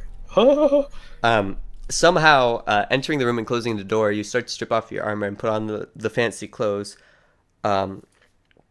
These are, it's almost kind of like a tux a little bit.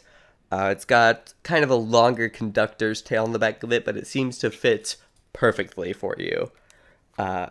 Somehow, some way. It's very comfortable, and for inventory's sake, it weighs about a pound, and it will be fancy tuxedo. Okay. What about our Fancy tuxedo? A pound, right? Yeah. So just 1 unit, whatever it is. ours the same thing? Yeah, your guys' would be the same thing. For brevity's sake, we'll say you go back there and try them on, and all your clothes fit magnanimously. Very comfortable.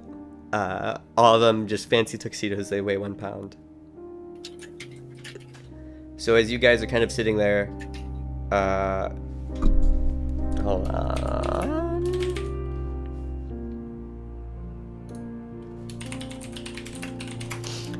So you guys are kind of sitting there, and she says, Well, how do they all fit? Fantastic. I love it. Excellent, excellent, excellent. Yes, should you require anything else? You know who we are. We are Priscilla's Pristine Clothings. Thank you for your patronage. I'll be picking up the payment from Zubam later. No need to worry about that. You all have fun at the party tonight. Thank you. I'll be sure to recommend you to everyone there. Ta! Same? Alright, I'm out of here. To the Can I armor go- shop. Can I check if I can, like, move around a lot in these clothes? Because I want to kill someone. all of you have exceptional freedom of movement in these clothes. Oh, sweet. These are the most comfortable things you have ever worn. These are high quality. They must be American made. Probably won't bring my crossbow, but I'll definitely bring my daggers. It's probably sneak those in. I heard it, but so yeah. So are you guys gonna go to the armor shop now? Yeah. So, have we any wars in Jamal? No. You have not seen them for quite a little while now. But there's a certain someone that has a rape whistle. There is somebody who does have a whistle. Oh. Which Well, I I think don't need shop them, you though. get- We don't need them, do we? I need Jimmy. Give me Jimmy. I'll take my fancy clothes off before I leave the thing. okay. The shop. Okay. And you guys want to head over to the armor shop now? Yeah. Okay. So meeting up with Azani, and did anyone else want to go? I'll take this as a no. Oh, Wait, can I do Wait, stuff armor now, shop? Or Yeah, Yeah. this is the armor shop. I assumed it was going to be Luke Ponzi, Dalrin, and Azani. So you guys enter the armor shop. This shop has mannequins off to your sides. It's about the same space as Elamon's shop, as they're built almost duplicates. However, there's mannequins with different suits of armor. And set up in the same way, there's a desk towards the very front. However, this is a glass desk display case with swords in it, some daggers, some very shiny looking bolts and arrows, some crossbows, some bows. And you see a a man sitting there at the counter, wearing kind of black leather himself, very attentive, and he greets you as you enter the shop, saying, Yes, welcome, welcome. Yes. What can I do for you? I need a new sword. You need a new sword. What kind of sword would you be looking at? Oh, what kind of swords do you have? I have pointy swords and I have sharp swords. What is it you require? Well, this smart motherfucker. And more importantly, what is your budget? Let's see. I take out my fancy ass coin purse. Oh man. Hold on, give me a second. Realism. I like it. I like it. I like it. I got about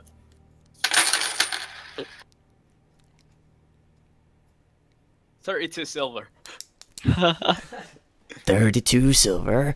I'm afraid that may not get you much in terms of quality. Shit. I also got...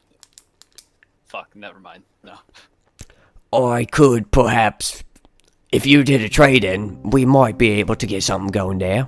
Well, I also have my short sword. Short sword. Could I go ahead and inspect the short sword? Alright. You could get a sharpened Ponzi, perhaps. So taking the... I take out my short sword and I lay it on the... Is that counter or...? Yeah, it. You can lay it on. Yeah, I put it on the counter. So he picks it up and bounces it across both of his hands and says, Oh, yes. Good balance. It's actually in good shape. Why would you need another one?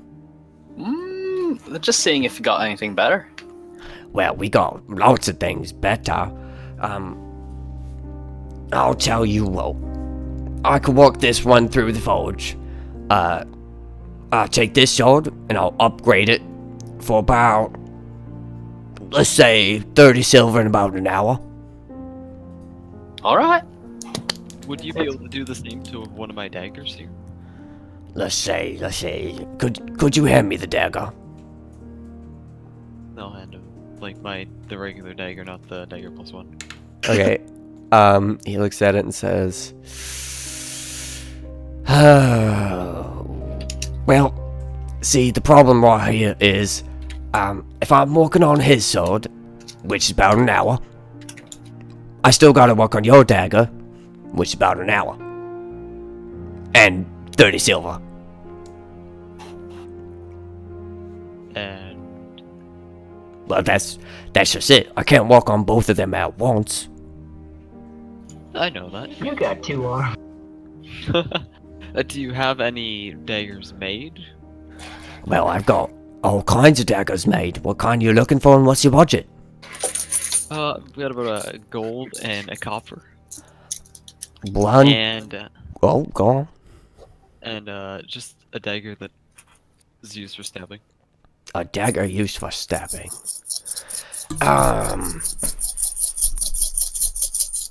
I'm afraid I can't quite make a deal off that. I could sharpen this one right here for you. Like I said, he put his order in first. So you could come back in about 2 hours and see if it's ready and drop it off here. Okay. You have time. Do you have any leather armor? Let's see, leather armor. I'm afraid I don't at the moment. I could construct some for you. Of course, it'd be quicker if you supplied your own leather. Unfortunately, if you didn't, it'd probably take about 3 days or so. Would you be able to just upgrade and temper my leather armor I have on?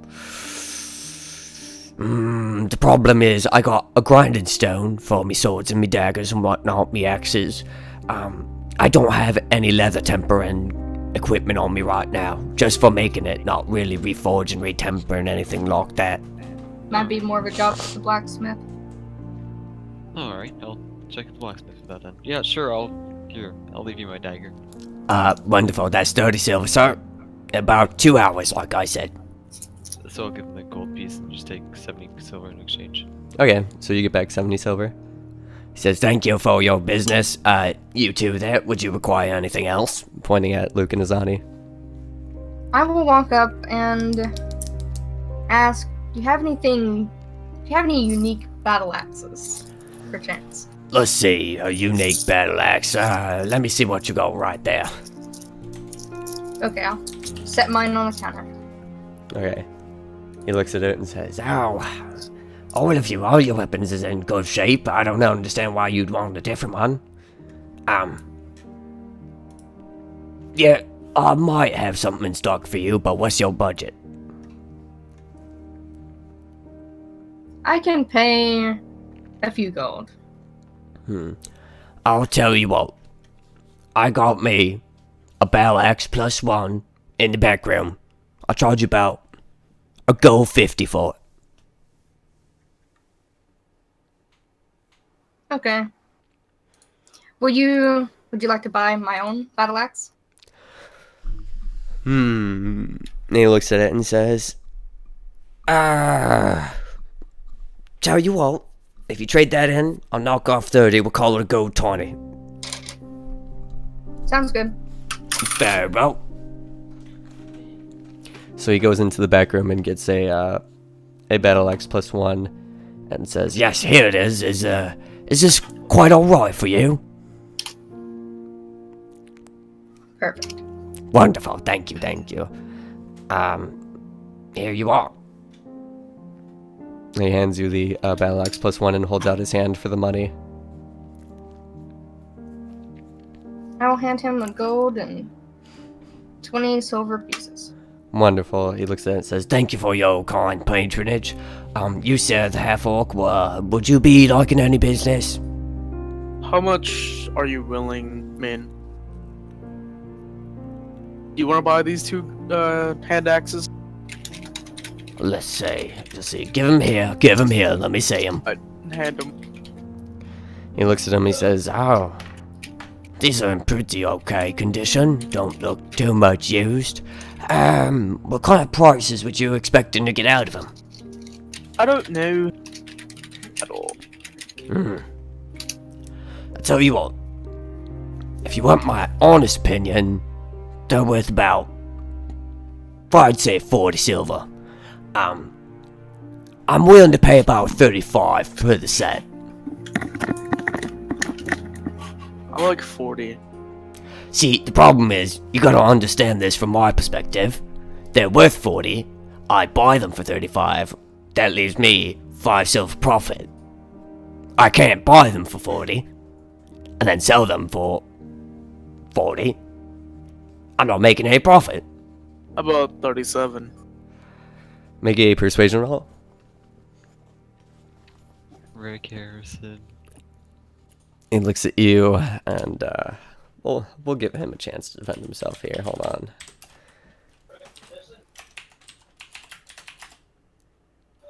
He looks at you and says, Could you do 38 by chance? Sure. Right. So he takes the set of hand axes and hands you 38 silver. The best I can do is 50 silver. Yeah. Let me call in one of my experts right here. I'm not a hand axe expert, but I know a guy. Ask him how long it's working. Yes, my name is Dick Rarison. No. Dick Rarison. Or Hick Rarison. Hick Rarison. No. It says, wonderful. So yes, you sir, about an hour. You sir, about 2 hours. You got a shiny new battle axe and you got some shiny new coins. Is there anything else? No, not really. Oh yeah, before I forget, I lay down the 30 silver on the counter and leave my sword there with him. Unless he took the sword already. No, you did not. He says, Oh yes, I might be needing this, won't I? Yep. Yes, very good. Yes, an hour, 2 hours, come back. If you want to check on it, it might be done sooner. Can't promise. No problem. Very well. Thank you. You want to head to the apothecary? Zani. Dalra. I plan on heading to Mazan, by the way. you plan on heading where? To Mazan. Okay. I'll just follow the majority. Yeah, I'll follow.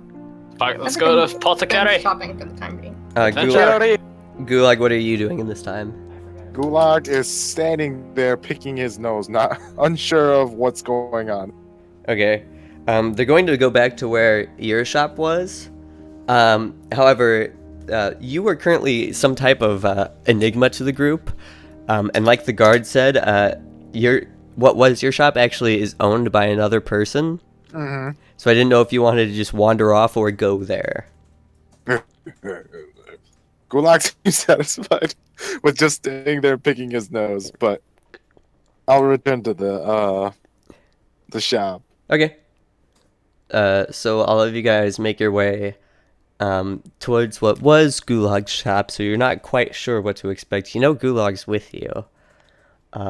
Hey, Gulag, isn't this your shop? And Gulag enters his own house. okay. No, that was it. Yeah, it was it. However, you notice there's now a half-elf man standing inside, kind of moving about some supplies, and he looks at you, Gulag, and says, Yes. Can I help you? Yes, Gulag home. No, this has been owned by me for quite a while. What? Yeah. How many days ago was it that we visited the shop when Gulag was there? That was No, that was earlier this morning, actually. We stopped. Oh, yeah. Earlier this morning, and where were you? Yes, I was just, stepping out for just a moment. I had this guy, kind of look after my shop for me. I just found him on the street, figured he could do something. Is this true, Gulag? By the way, sir, I need your payment. I need to give you your payment, rather. Here's 2 gold for checking after my shop. Gulag looks at the 2 gold, slightly confused. However, he gives it to you in the form of 200 silver. He already knows. He then eats all. Are we inside, right? Yeah, you guys are inside at this point. Gulag one by one throws the silvers as much as he can under his mouth, and then If spits you- them back out and look starts at- putting it into a different bag. Okay. I looked towards Mazan and I was like, if you just picked him up, how did you know he prefers silver over gold? Well, when I asked him, I said, "You there, sir? I'd be willing to pay you about 2 gold worth." He said, "Me no like gold." I said, "What about 200 silver?" And he didn't seem to know the difference, so I said, "It's all good to me." So, there you go. Can I make an inside check? Yeah.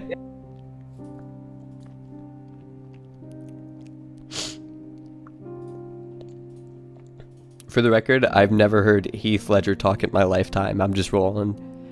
Have you ever not seen Batman? That's not how he talks all the time. I did not, for the record, by the way. But Mazan seems to be being honest. Gulag is still an enigma, but at least this mystery has been cleared up a little bit. Okay. He continues to Gulag saying, and to all of you, saying, yes, you see that door right there? I had my friend Alamon come in and enchant this door. I told Gulag, if you're in trouble, you can use this room. So, there you are. Well, that's all my questions. Yes, well, since you're here, would you like to be purchasing anything? Yes, I don't remember the potions he had this morning, nor do I believe that they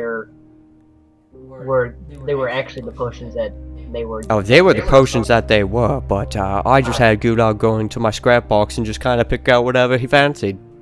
Okay. Hey, Brand, look at off topic. Do you have any more potions that you may have just not found? Well, I Oh my god. Sip, you don't fucking know this. I do have a private stock of potions, but I'm not sure you're the right kind of customer for those. I'm gonna try to shoot him a message. Well, you can. Okay, Oh, I don't know. Maybe you'd be like, no, I don't want it. Oh my god. What's your message? I'll whisper it to you. Okay. While you're doing that, look at Discord. Blow. Roll back. Off topic.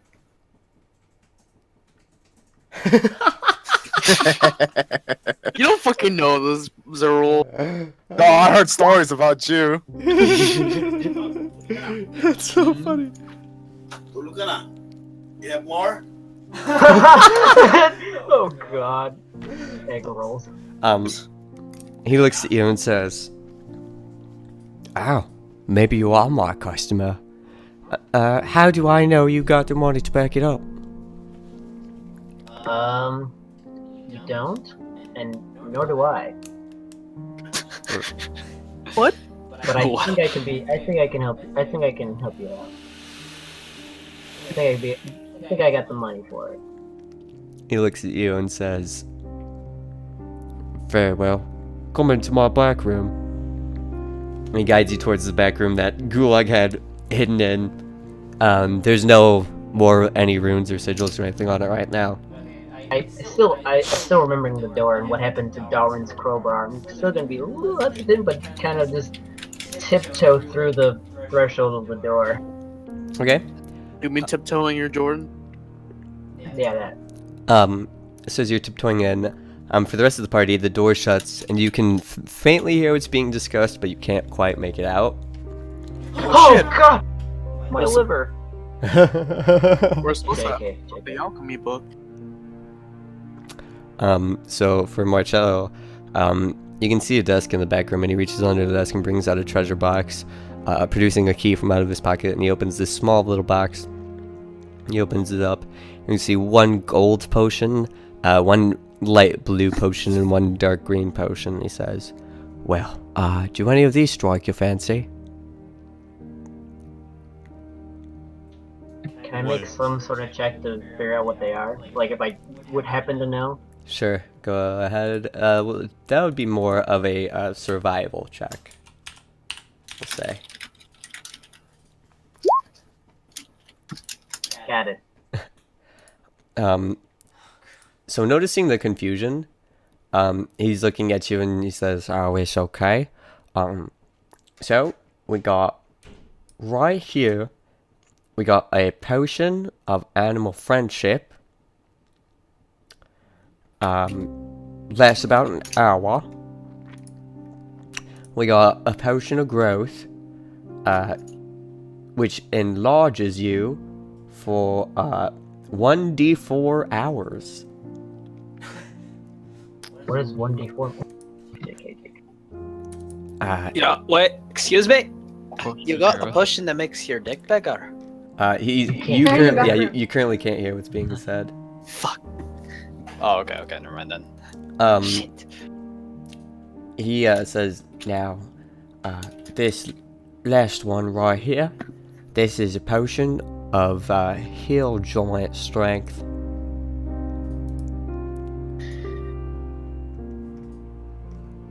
Do any of these strike your fancy? The potion of the hill giant sounds interesting. What does it do? Well, potion of hill giant strength increases your strength to 21 for 1 hour.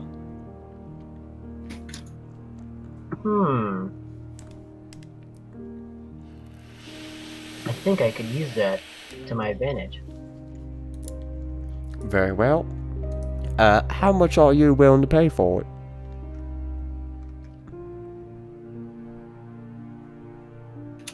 Let me... So I don't know if you know this. I'm currently in the fighting tournament.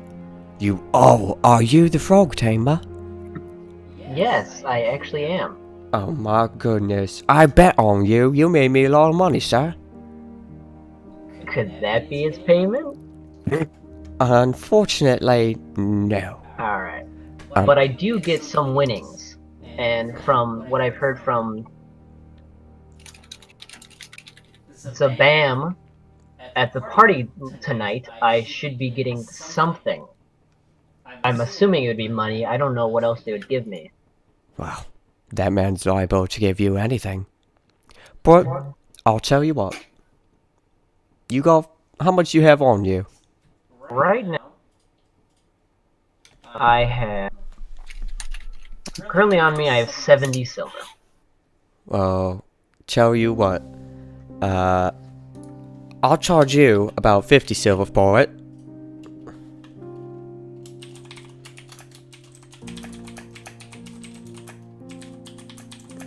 Uh-huh. Are you accepting the deal or? Okay, I thought it sounded like you were gonna say something else. No, I was talking to somebody watching the stream. Yes, I will take that in a heartbeat. Oh, that sounds wonderful to me. We can go ahead and perform this transaction out in the front. This way I got my counter. And he takes you out of the back room, and the rest of the party, you guys see the door open, with Mazan kind of patting Marcello on the back, holding a gold potion in his hand. He says, yes, 50 silver, sir. And I hand him the 50 silver. He says, thank you very much, and he hands you the potion of Hill Giant Strength. I take it and then I put it in my bag of holding. So while you guys are sitting there, all of a sudden a puff of smoke appears in the middle of the room, and you see Alamon appear. He says, Surprise? Very. Yes. Thank you. Kulak starts clapping with renewed enthusiasm. Thank you. Yes. Yes. Mizan. Yes. I heard you needed a shipment of you know what, and I was coming to deliver it for you. He says, yes. Very good, sir. Thank you. And he accepts a burlap sack from Alamon. Alamon says, Well, I have some frog slime to work with. Thank you for your business. and you just see him disappear in another puff of smoke. Mazan kind of waves the smoke out of his face, says, Oh, that guy. I'll never understand him. Seems he's gone a little too far into the arcane arts. Yes, I suppose you could say that. Sometimes it drives people mad. But in his case, he calls himself a frog wizard. I never heard of anything of that kind in my life. Yeah. Well, the rest of you here, could I interest you in anything? Borudo said Ben SRing for this whole session. Still no adamant angry face. I'm outside the door. okay. He's kind of looking to the rest of the party, kind of clapping and rubbing his hands together. Alright, I'm gonna go in first. Fuck it. Excuse me. I slam my. Wait, there's a counter, right? Yeah. Alright, I slam my hands on the counter really hard and be like, "You gotta push it, it makes my dick bigger." Are you just yelling this? Yes. He jumps back and he's just like, I could have something made for you. If you... Wait a minute, what are you trying to say about yourself? Oh no, it's not for me. You said my. Oh yeah, that's true. I'm an innie.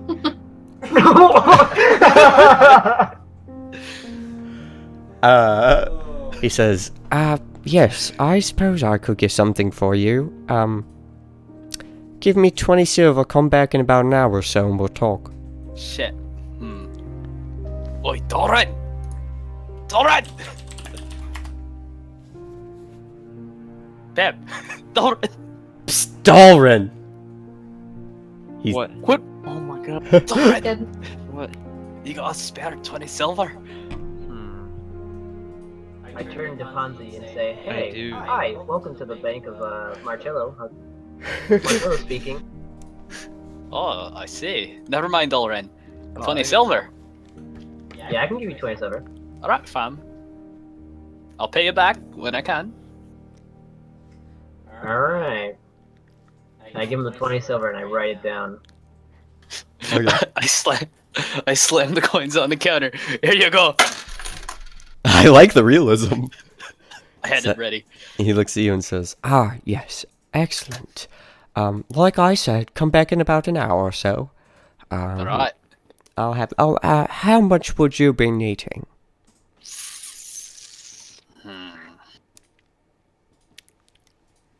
Enough to wait. make your How dick much would bigger. this be able to give me? About 3 doses. I could put it in the banquet. Hold on, some. Oh, of you it. could. All right. 3 doses. Very well, yes.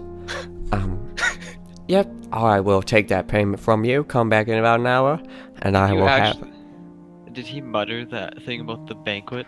Like, did we actually hear that, or? No, he was kind of muttering that to Okay. himself. He says, 3 doses, to use for whatever not you may need, but, oh well, you know what I mean.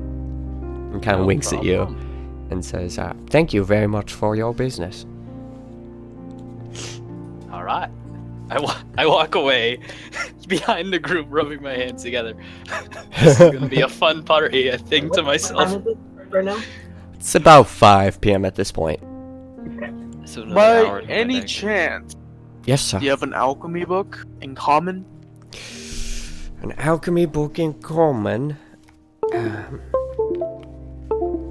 Or I any languages. well, I'm not in there. Never mind. I was just about to tell you I do have one, but it's in Gnomish, sadly.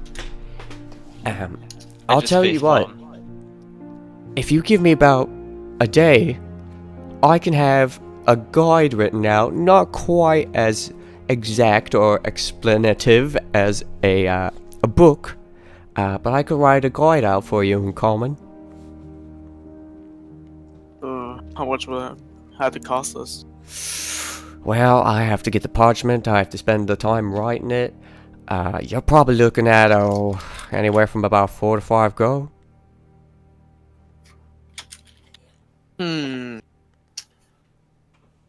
However, you do have the frog tamer right there.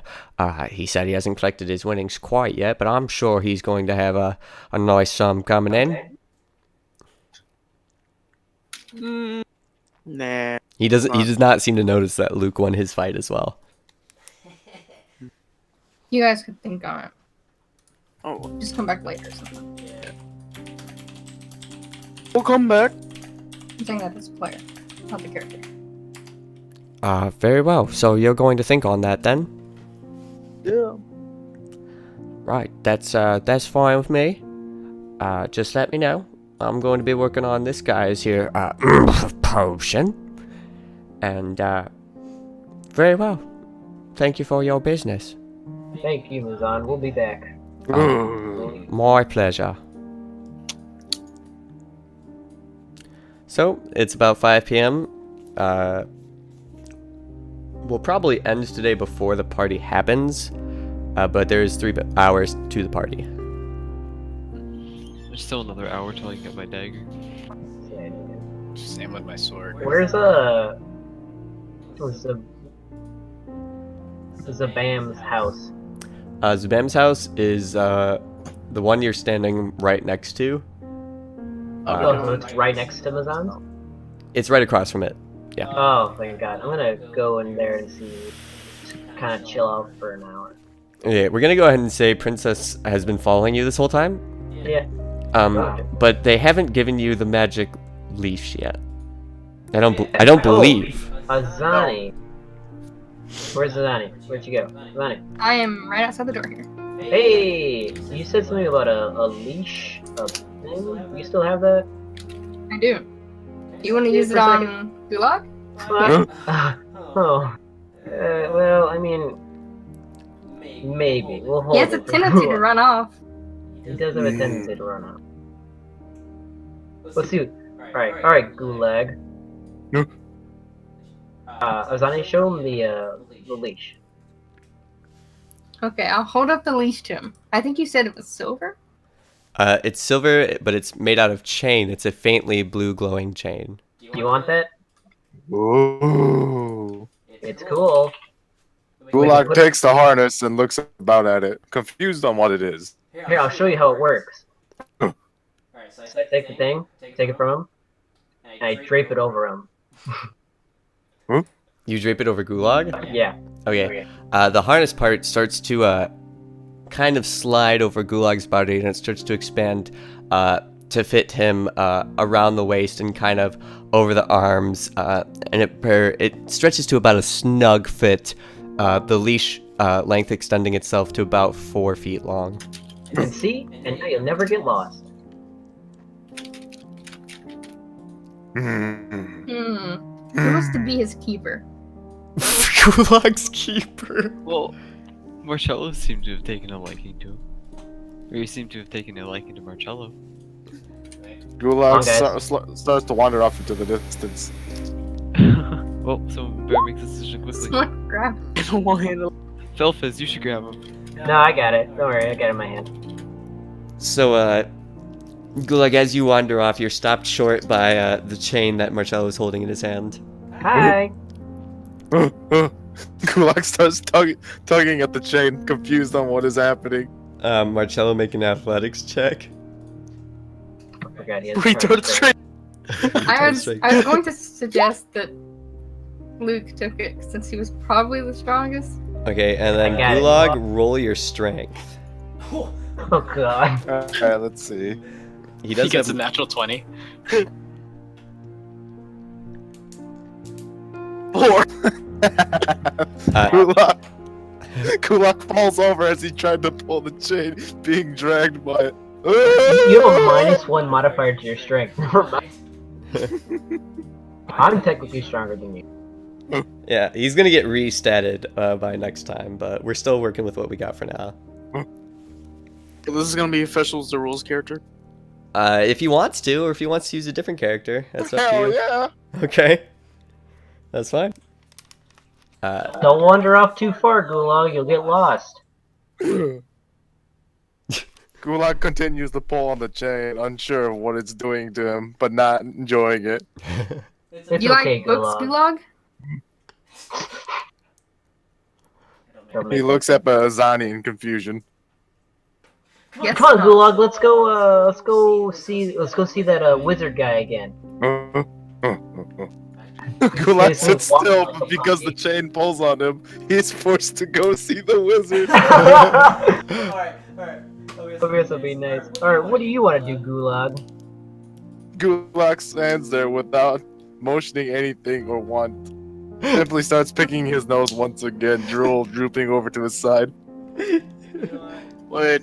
Hey, Pop, kill this for me for a second. Doesn't that mean when you get Gulag some fancy clothes? Wait, what was that? Can you hold this chain for me for a second? Sure! You guys could try to lock Gulag up somewhere, but you did not get clothes from somewhere. Princess is obediently following you with Gulag on the leash. I gave it to Ponzi. Oh, you gave her to Ponzi. Oh, okay. Oh, you gave Gulag to Ponzi. Yeah, he gave Gulag. Yeah. So That too. I mean, it's the same thing. you deceived Gulag. You told him you were taking him to the wizard. No, you didn't want. He didn't want to go. Oh, okay. So I don't know.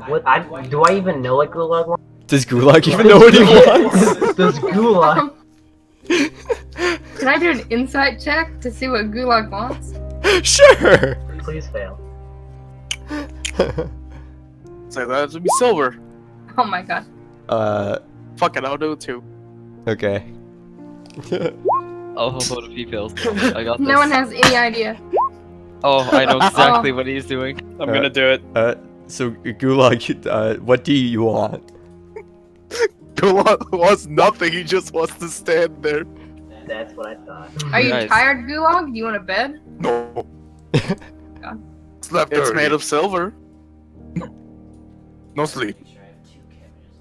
but it has silver lining. We have a whole bunch of silver stuff down in the basement over here. Maybe Yeah, 'cause you Gulag own All knows bunch that how of to silver. equipment, enchant. it's all silver. I Gulag's don't know interest this. starts perking up, and his expression goes from a following normalness to one of excitement.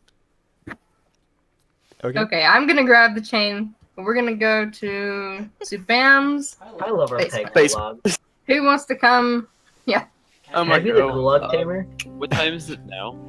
It's about 5:15 p.m. We'll say. I hold I'll on go with- to the leash a bit. I'm gonna run back to the group.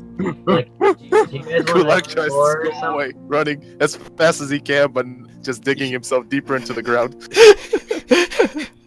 This is like a fucking cartoon. Wait, no. What is a cartoon? Yeah, what is a cartoon, Ponzi? Oh shit. Thieves can't. Quickly, what is it? Don't Only I worry about it. understand. Alright, to segue out of this, we'll take Marcello back to Alamans. Oh no, oh yeah, you're right. Shit. Alright. I'm gonna send you what a cartoon is. Alright. Well, did you want to do something before you got there? Can I just look in the middle of the square, like the marketplace, and see what else is there? Like, I only saw the stalls. I didn't see what else was there. There was the stalls, there was the blacksmith, there was the armor smith, there was Alamans, there was something else there. I forget what. Apothecaries. Yeah, there was an apothecary there. Oh, and then there was a shop with a sign of a bird on it. Shop with a bird on it. Mm-hmm. Let's go take a gander at that. Okay. So, approaching the shop with the bird sign on it, you enter, and there's just birds in cages everywhere. There's some small frogs in glass tanks. There's some lizards. And you sit there for a while before a giant puff of smoke erupts from behind the I counter. swear to Christ. Is it a pet shop? And from behind the counter, you see a man, not in blue robes, but in yellow robes. And he says, Ah, yes. Welcome. I am Nomala. Welcome to my shop. What was that name? DM question. No Mala. Mala. It is literally Oh Alamon my God. backwards. He says, what can I do for you? I was just browsing to see what this particular establishment was. Well, this is a pet shop. We can help train your pets. We can sell you some pets. We got some pet food. We got some pet potions. We got some pet clothes. What do you want? Oh my god, why did I go into the Um, basement? This is my store. Do we, I have a giant frog behind me. As I can see, I was hoping you could help me train it. well, I could train it for you. Or I could help you train it. Which one would you like? The second one. Train it. Help me train it. Help me train it. Very well. How much money do you have on you before we proceed?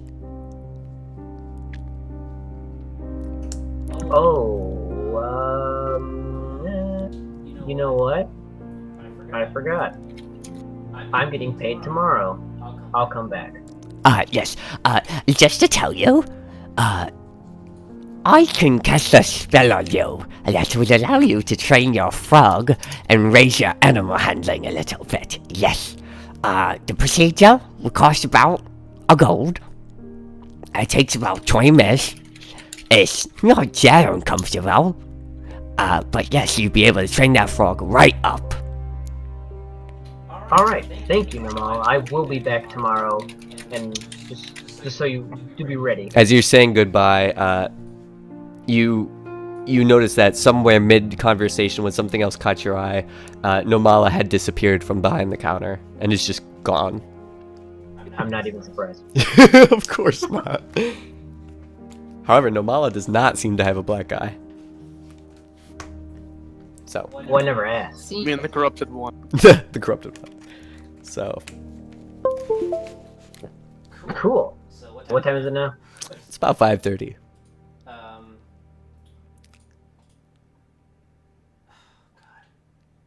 party's at 8?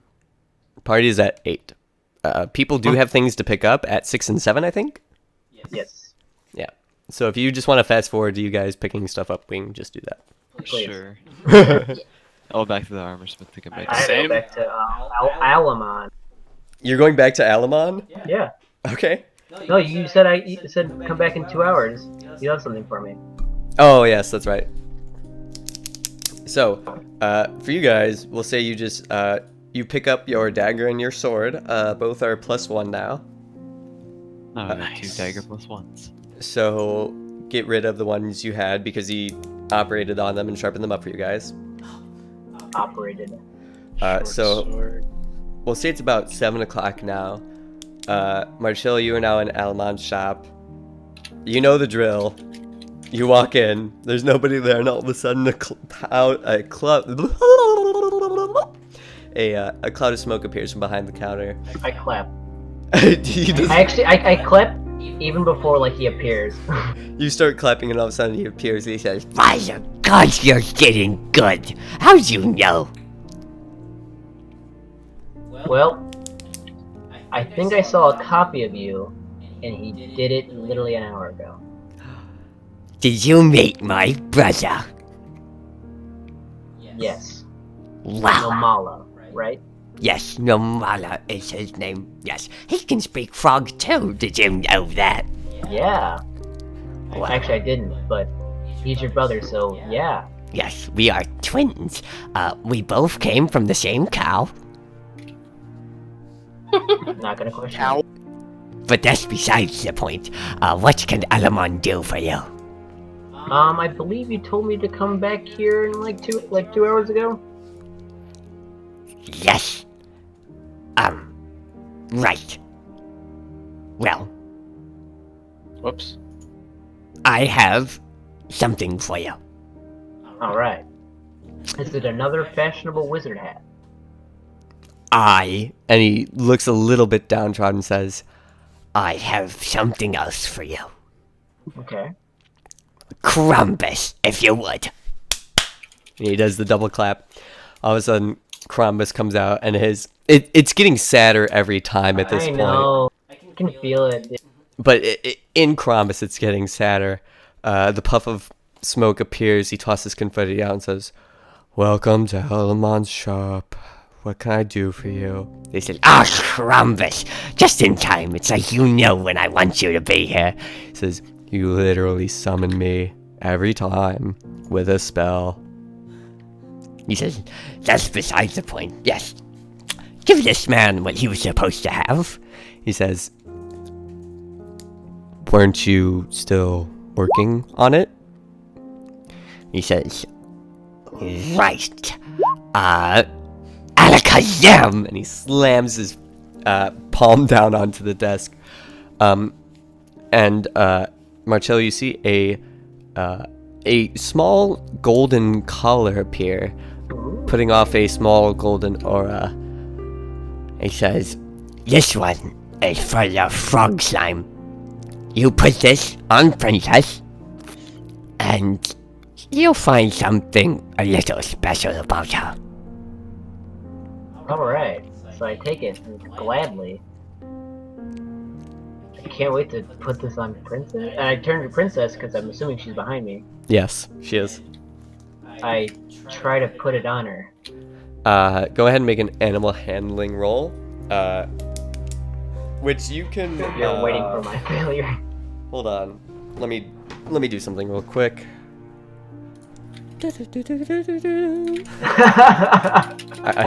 What? Brandon. Battletoads.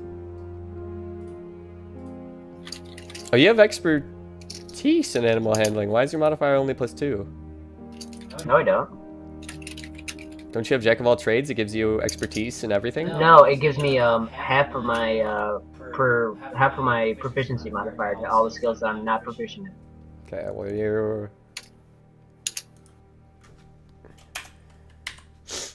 You now get. We'll say you're at a +1 because of the necklace for animal handling, which I added in. So hopefully that works the way I wanted it to. It did! Hooray! So go ahead and roll animal handling with advantage as well.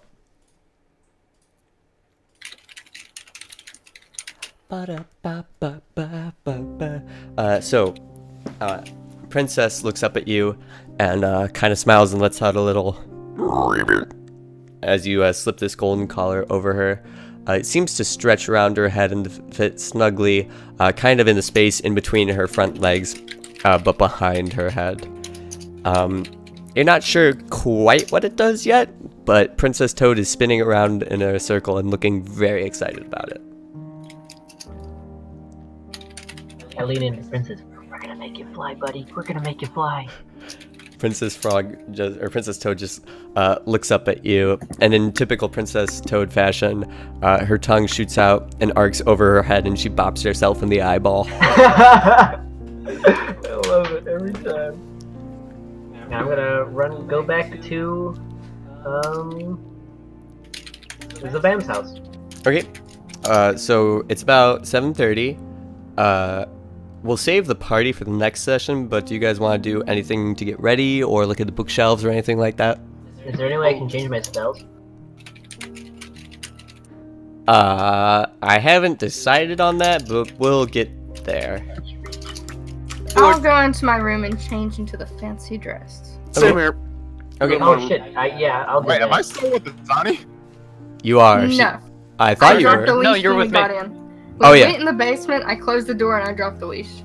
And Ponzi may still have it. He was holding it too for some reason. Well, yeah, because Marcel gave it to me.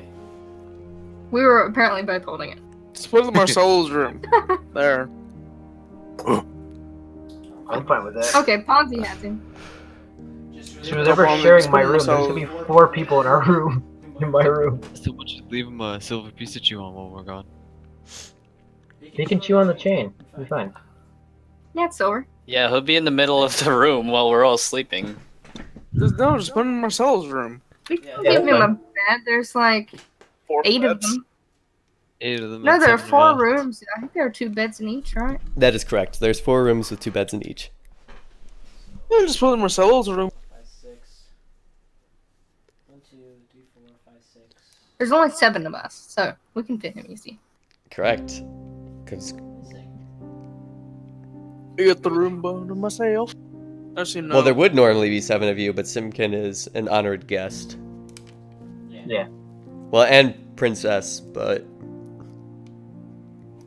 she Stay can. outside. She can room with me.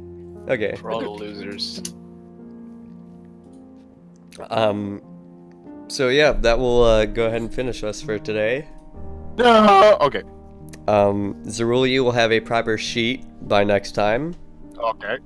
Can people do Saturday or no? I can I get him definitely at do 10, Saturday. 15. I can do My Saturday. time. I'll let you know. Okay. I can probably do it, but I probably won't be home until 10 your time, 10 Central. That's fine. So I may be late. we I could don't do know. we could do a later start. I may be late, like 30 minutes. Okay. Yeah. How was going unmapped for the basically all of it? I mean, Getting Yeah, it's fine. experience. I mean, I figured it'd be okay. I like maps for combat. I don't like it for walking around because I'm constricted by what the maps give me. We also think a little bit more narrow-minded when we have it mapped. You really, yeah. You guys are getting better. You're progressing, and I like it. So, Had to make it real, you know? did you guys enjoy the interactions with Alamon? I loved it. You know, my interactions with Alamon and theirs was 2 different things, but I liked theirs better than mine. I enjoyed getting my ears cleaned. There's that. I forgot about I that. forgot about that too. That was... I gotta stock up on food for her too. Yeah, that was interesting. I really like it that Flail wanted me to fail so hard, and if there was any role that I could count on, it was the animal handling role. So dumb. So dumb. Wait, wouldn't that make my character's hearing better now? Oh, Maybe. You know. Damn. Isn't there a disease where You if suddenly get have water in keen it, like, hearing. no, he has like permanently like whenever you're in a pool and then you come out and there's water stuck in your ear, he has that permanently. What? You know when you like are swimming in a pool and then like there's a bunch of water in your ear and you gotta shake your head out, you shake it, and then that's what he has in that ear permanently. Oh my god, why?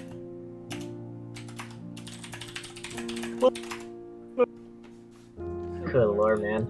Gotta go work at 4. Crap.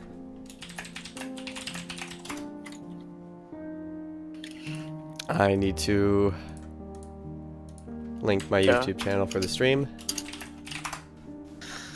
This is good. This is awesome. Yeah. Zerul, are you enjoying it? Yeah, I'm having a good time. I wasn't as what's it called, as immersed tonight because I was actually doing a backstory as well. So. But that's important. That's Yes. important. So. And I got one for So, you. Actually, sure you're gonna stay with Gulag now? Gulag's my pet. I gave Zerul the option. I said you can stay with Gulag, you can switch. Oh yeah, man. So. Can I, do we know? I'm when making a that's gonna backstory happen? for Gulag right now. That's how serious I'm taking this. A backstory for Gulag. Well, everybody else has backstories Yeah, we too. have backstories Except too. me. I know, I'm still but, working on like, mine. I have a Yo, custom I got backstory. this. You're supposed to have a backstory by this point. What the crap? I told you, dude. Oh. Well, your backstory was Footloose. Well, it was Footloose, but I can't use that because what the fuck? Next thing you know, some fucking character from Footloose is in the goddamn story, like out of nowhere. I have to dance battle him. Hey man, I'll sing Footloose for you, man. I'm fucking Kevin Bacon. So. But you know I'm what not time? Kevin Bacon. I'm fucking You know him. when the next battle is? The next set of tournament? You don't yet, but out Did of he say game. tomorrow? Yeah, it's tomorrow, but it'll be announced at the dinner I will party. send you $4 on PayPal if you make it a dance battle. If I make it a dance battle. Yes, $4 on PayPal. Do it. $4 on PayPal. No, we great. Fucking Bard versus Bard battle, playing their own music. Battle of the band. That's what it is. We've got a bard who can play all the instruments, and no one else. I got you guys. Curious. Yeah, Benego. Fucking Blail sound like Victor. Yeah, he did a little bit. Who's Victor? He's a black powder merchant from Critical Role. Oh, You haven't got that from you, Blail. I have no idea. Yeah, It was good. I went hard on those voices. I hope you enjoyed it. I enjoyed them. You know, I could feel almost like the spit coming out of your mouth. If you turned around and I turned around, you probably would have. Gross. Oh, Blail was just you felt something hit your hair. Yeah, my screen needs a little bit of wiping, but that's besides the point. Alamon is very sloppy. And Nomala. Nomala, yes. There's a reason why I asked for black powder, and Man. if you Yeah, I actually do remember that scene. It's kind of based on that, but not quite much, entirely. yeah. If you've noticed, everybody around here has kind of a little bit of a Cockney British accent going on, ever so slightly. Yeah, I like Tim. He's pretty cool. Tim's a good I guy. like the fruit and meat vendor. Oh god, that triggered me so hard. Sausage. Oh, shit. It's not lactose, it's lactouche. Le tuche sausages are placed. Then I'm trying to be the smart guy, like, do you have a cabbages? And he's like, what? Are you fucking retarded? Who the fuck are you? No, we only have cabbages. So what would you have said for cabbage? Well, cabbage. Fair enough. Still haven't gotten an Fuck. admin route. Oh, but Yeah. would you have let me done the gunslingers? No, I wouldn't want to. If he already has a template out for it, then yeah. But I wouldn't really feel like making my own. Damn. Would have so done the gunslinger.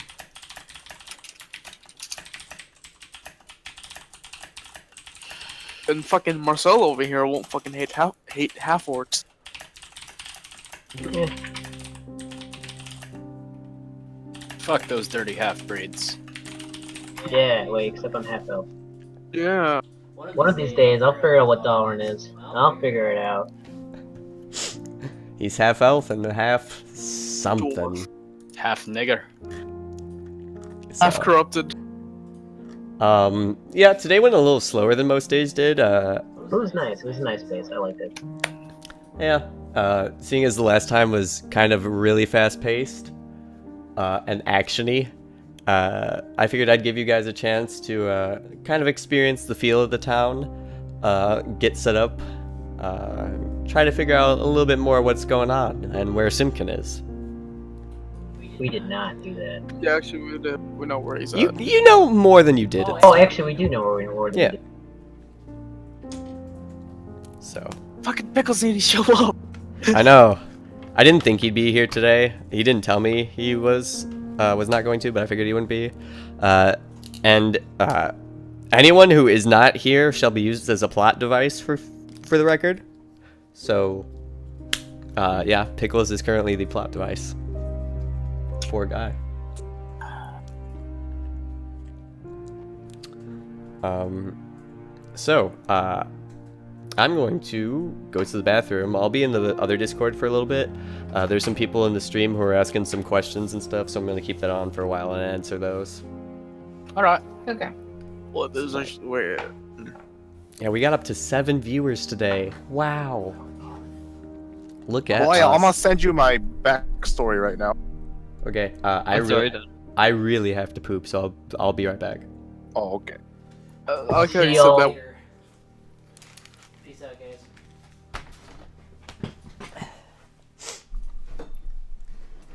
That was awesome. Yeah, I'm glad. I feel like, I don't know if it's just me, I feel like I'm making most of my time. That's important too. Well, because everybody's like, I'll just kind of do this, I'll do that. I'm like, I'm going here, and I'm going to get shit done.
So if anybody has some questions, please feel free to ask, and I will answer to the best of my abilities.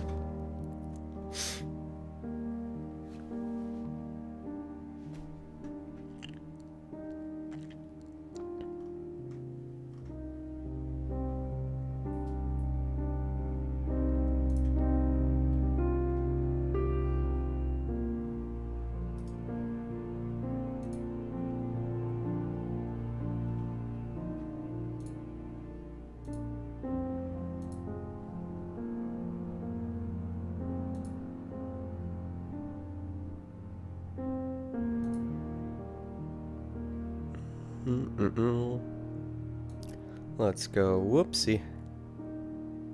Let's go like that for now.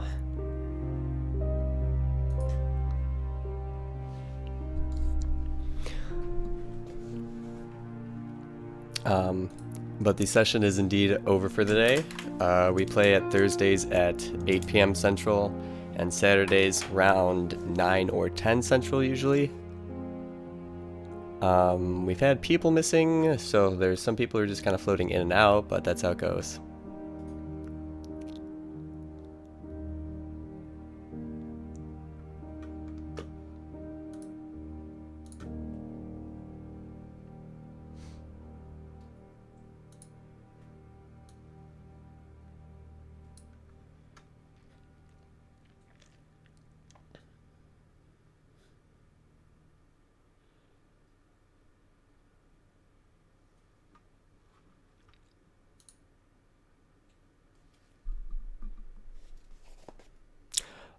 So for maps and backgrounds, what I have done is there's a couple that I bought. We use Roll20.net for our platform. You can pick icons and move them around, and it's got integrated character sheets, which makes things easy. Thank you. It makes things super easy. So what I've done is I bought these packs. Oh, the camera's in the way. I'm gonna move that real quick. Ba-do-do-do-do-do. So I have bought a couple of the premium things called Greytails Dungeon Blanks for one. And what this is it's pieces of map. So I can take these pieces out and I can drag them on. And if you do the Roll20 tutorial, you can put things onto the map and background layer. That's what this layer, once I see where the camera went, I'm gonna make that smaller. Whoa. Whoa.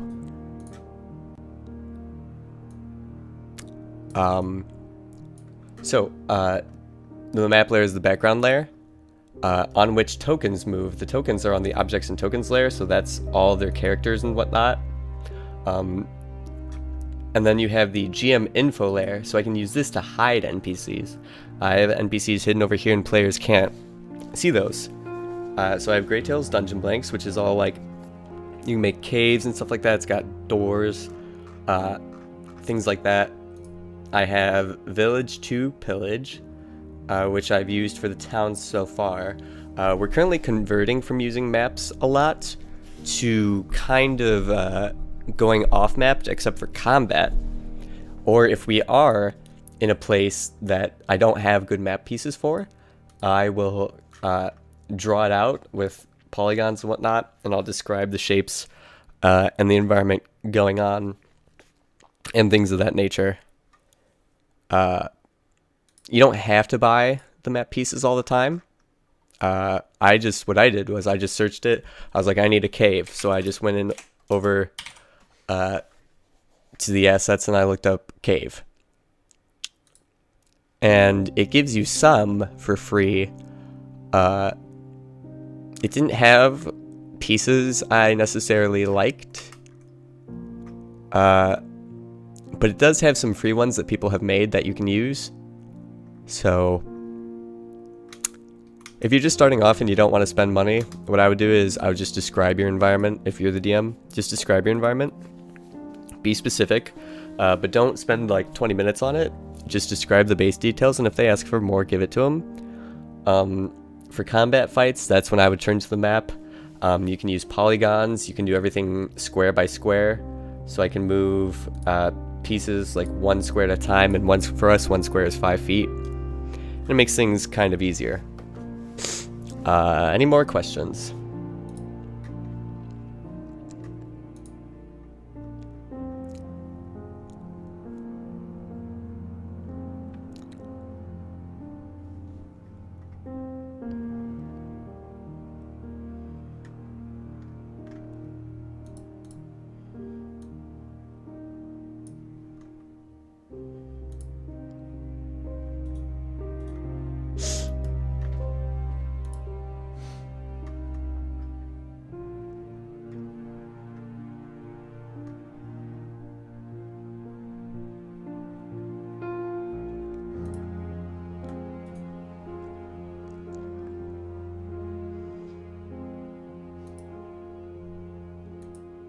which is like a 30-second delay, so by the time I see stuff and by the time I answer it, it'll be a little off.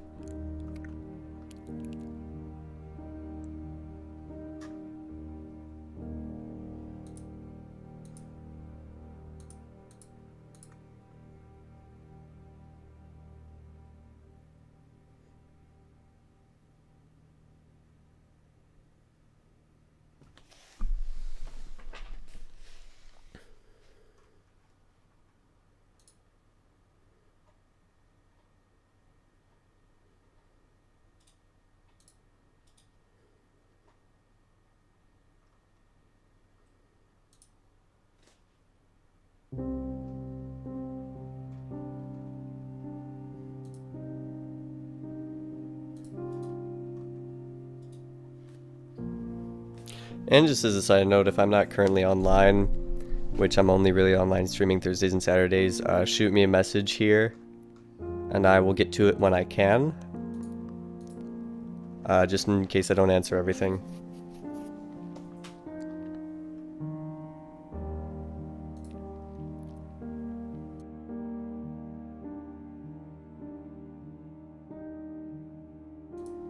I'm not even sure. I mean, I drove here. True. Forgetting I drove here.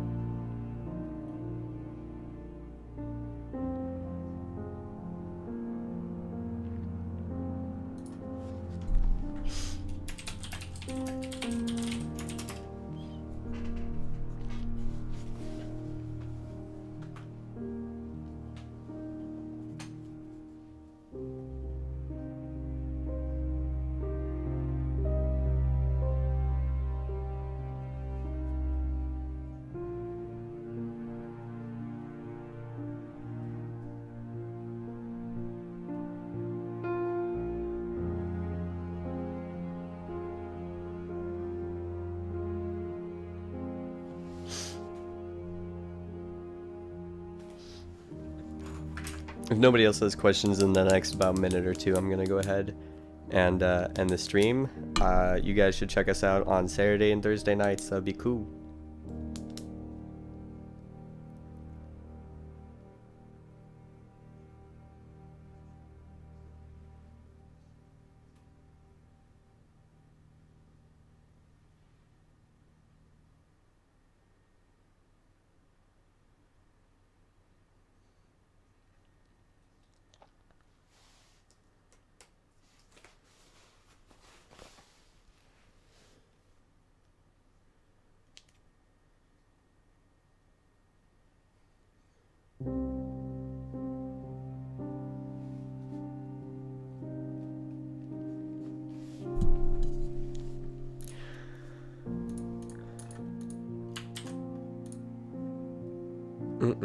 Okay, I'm gonna go ahead and end the stream. Here's the YouTube channel where I paste all my stuff. All the episodes of all of us are there.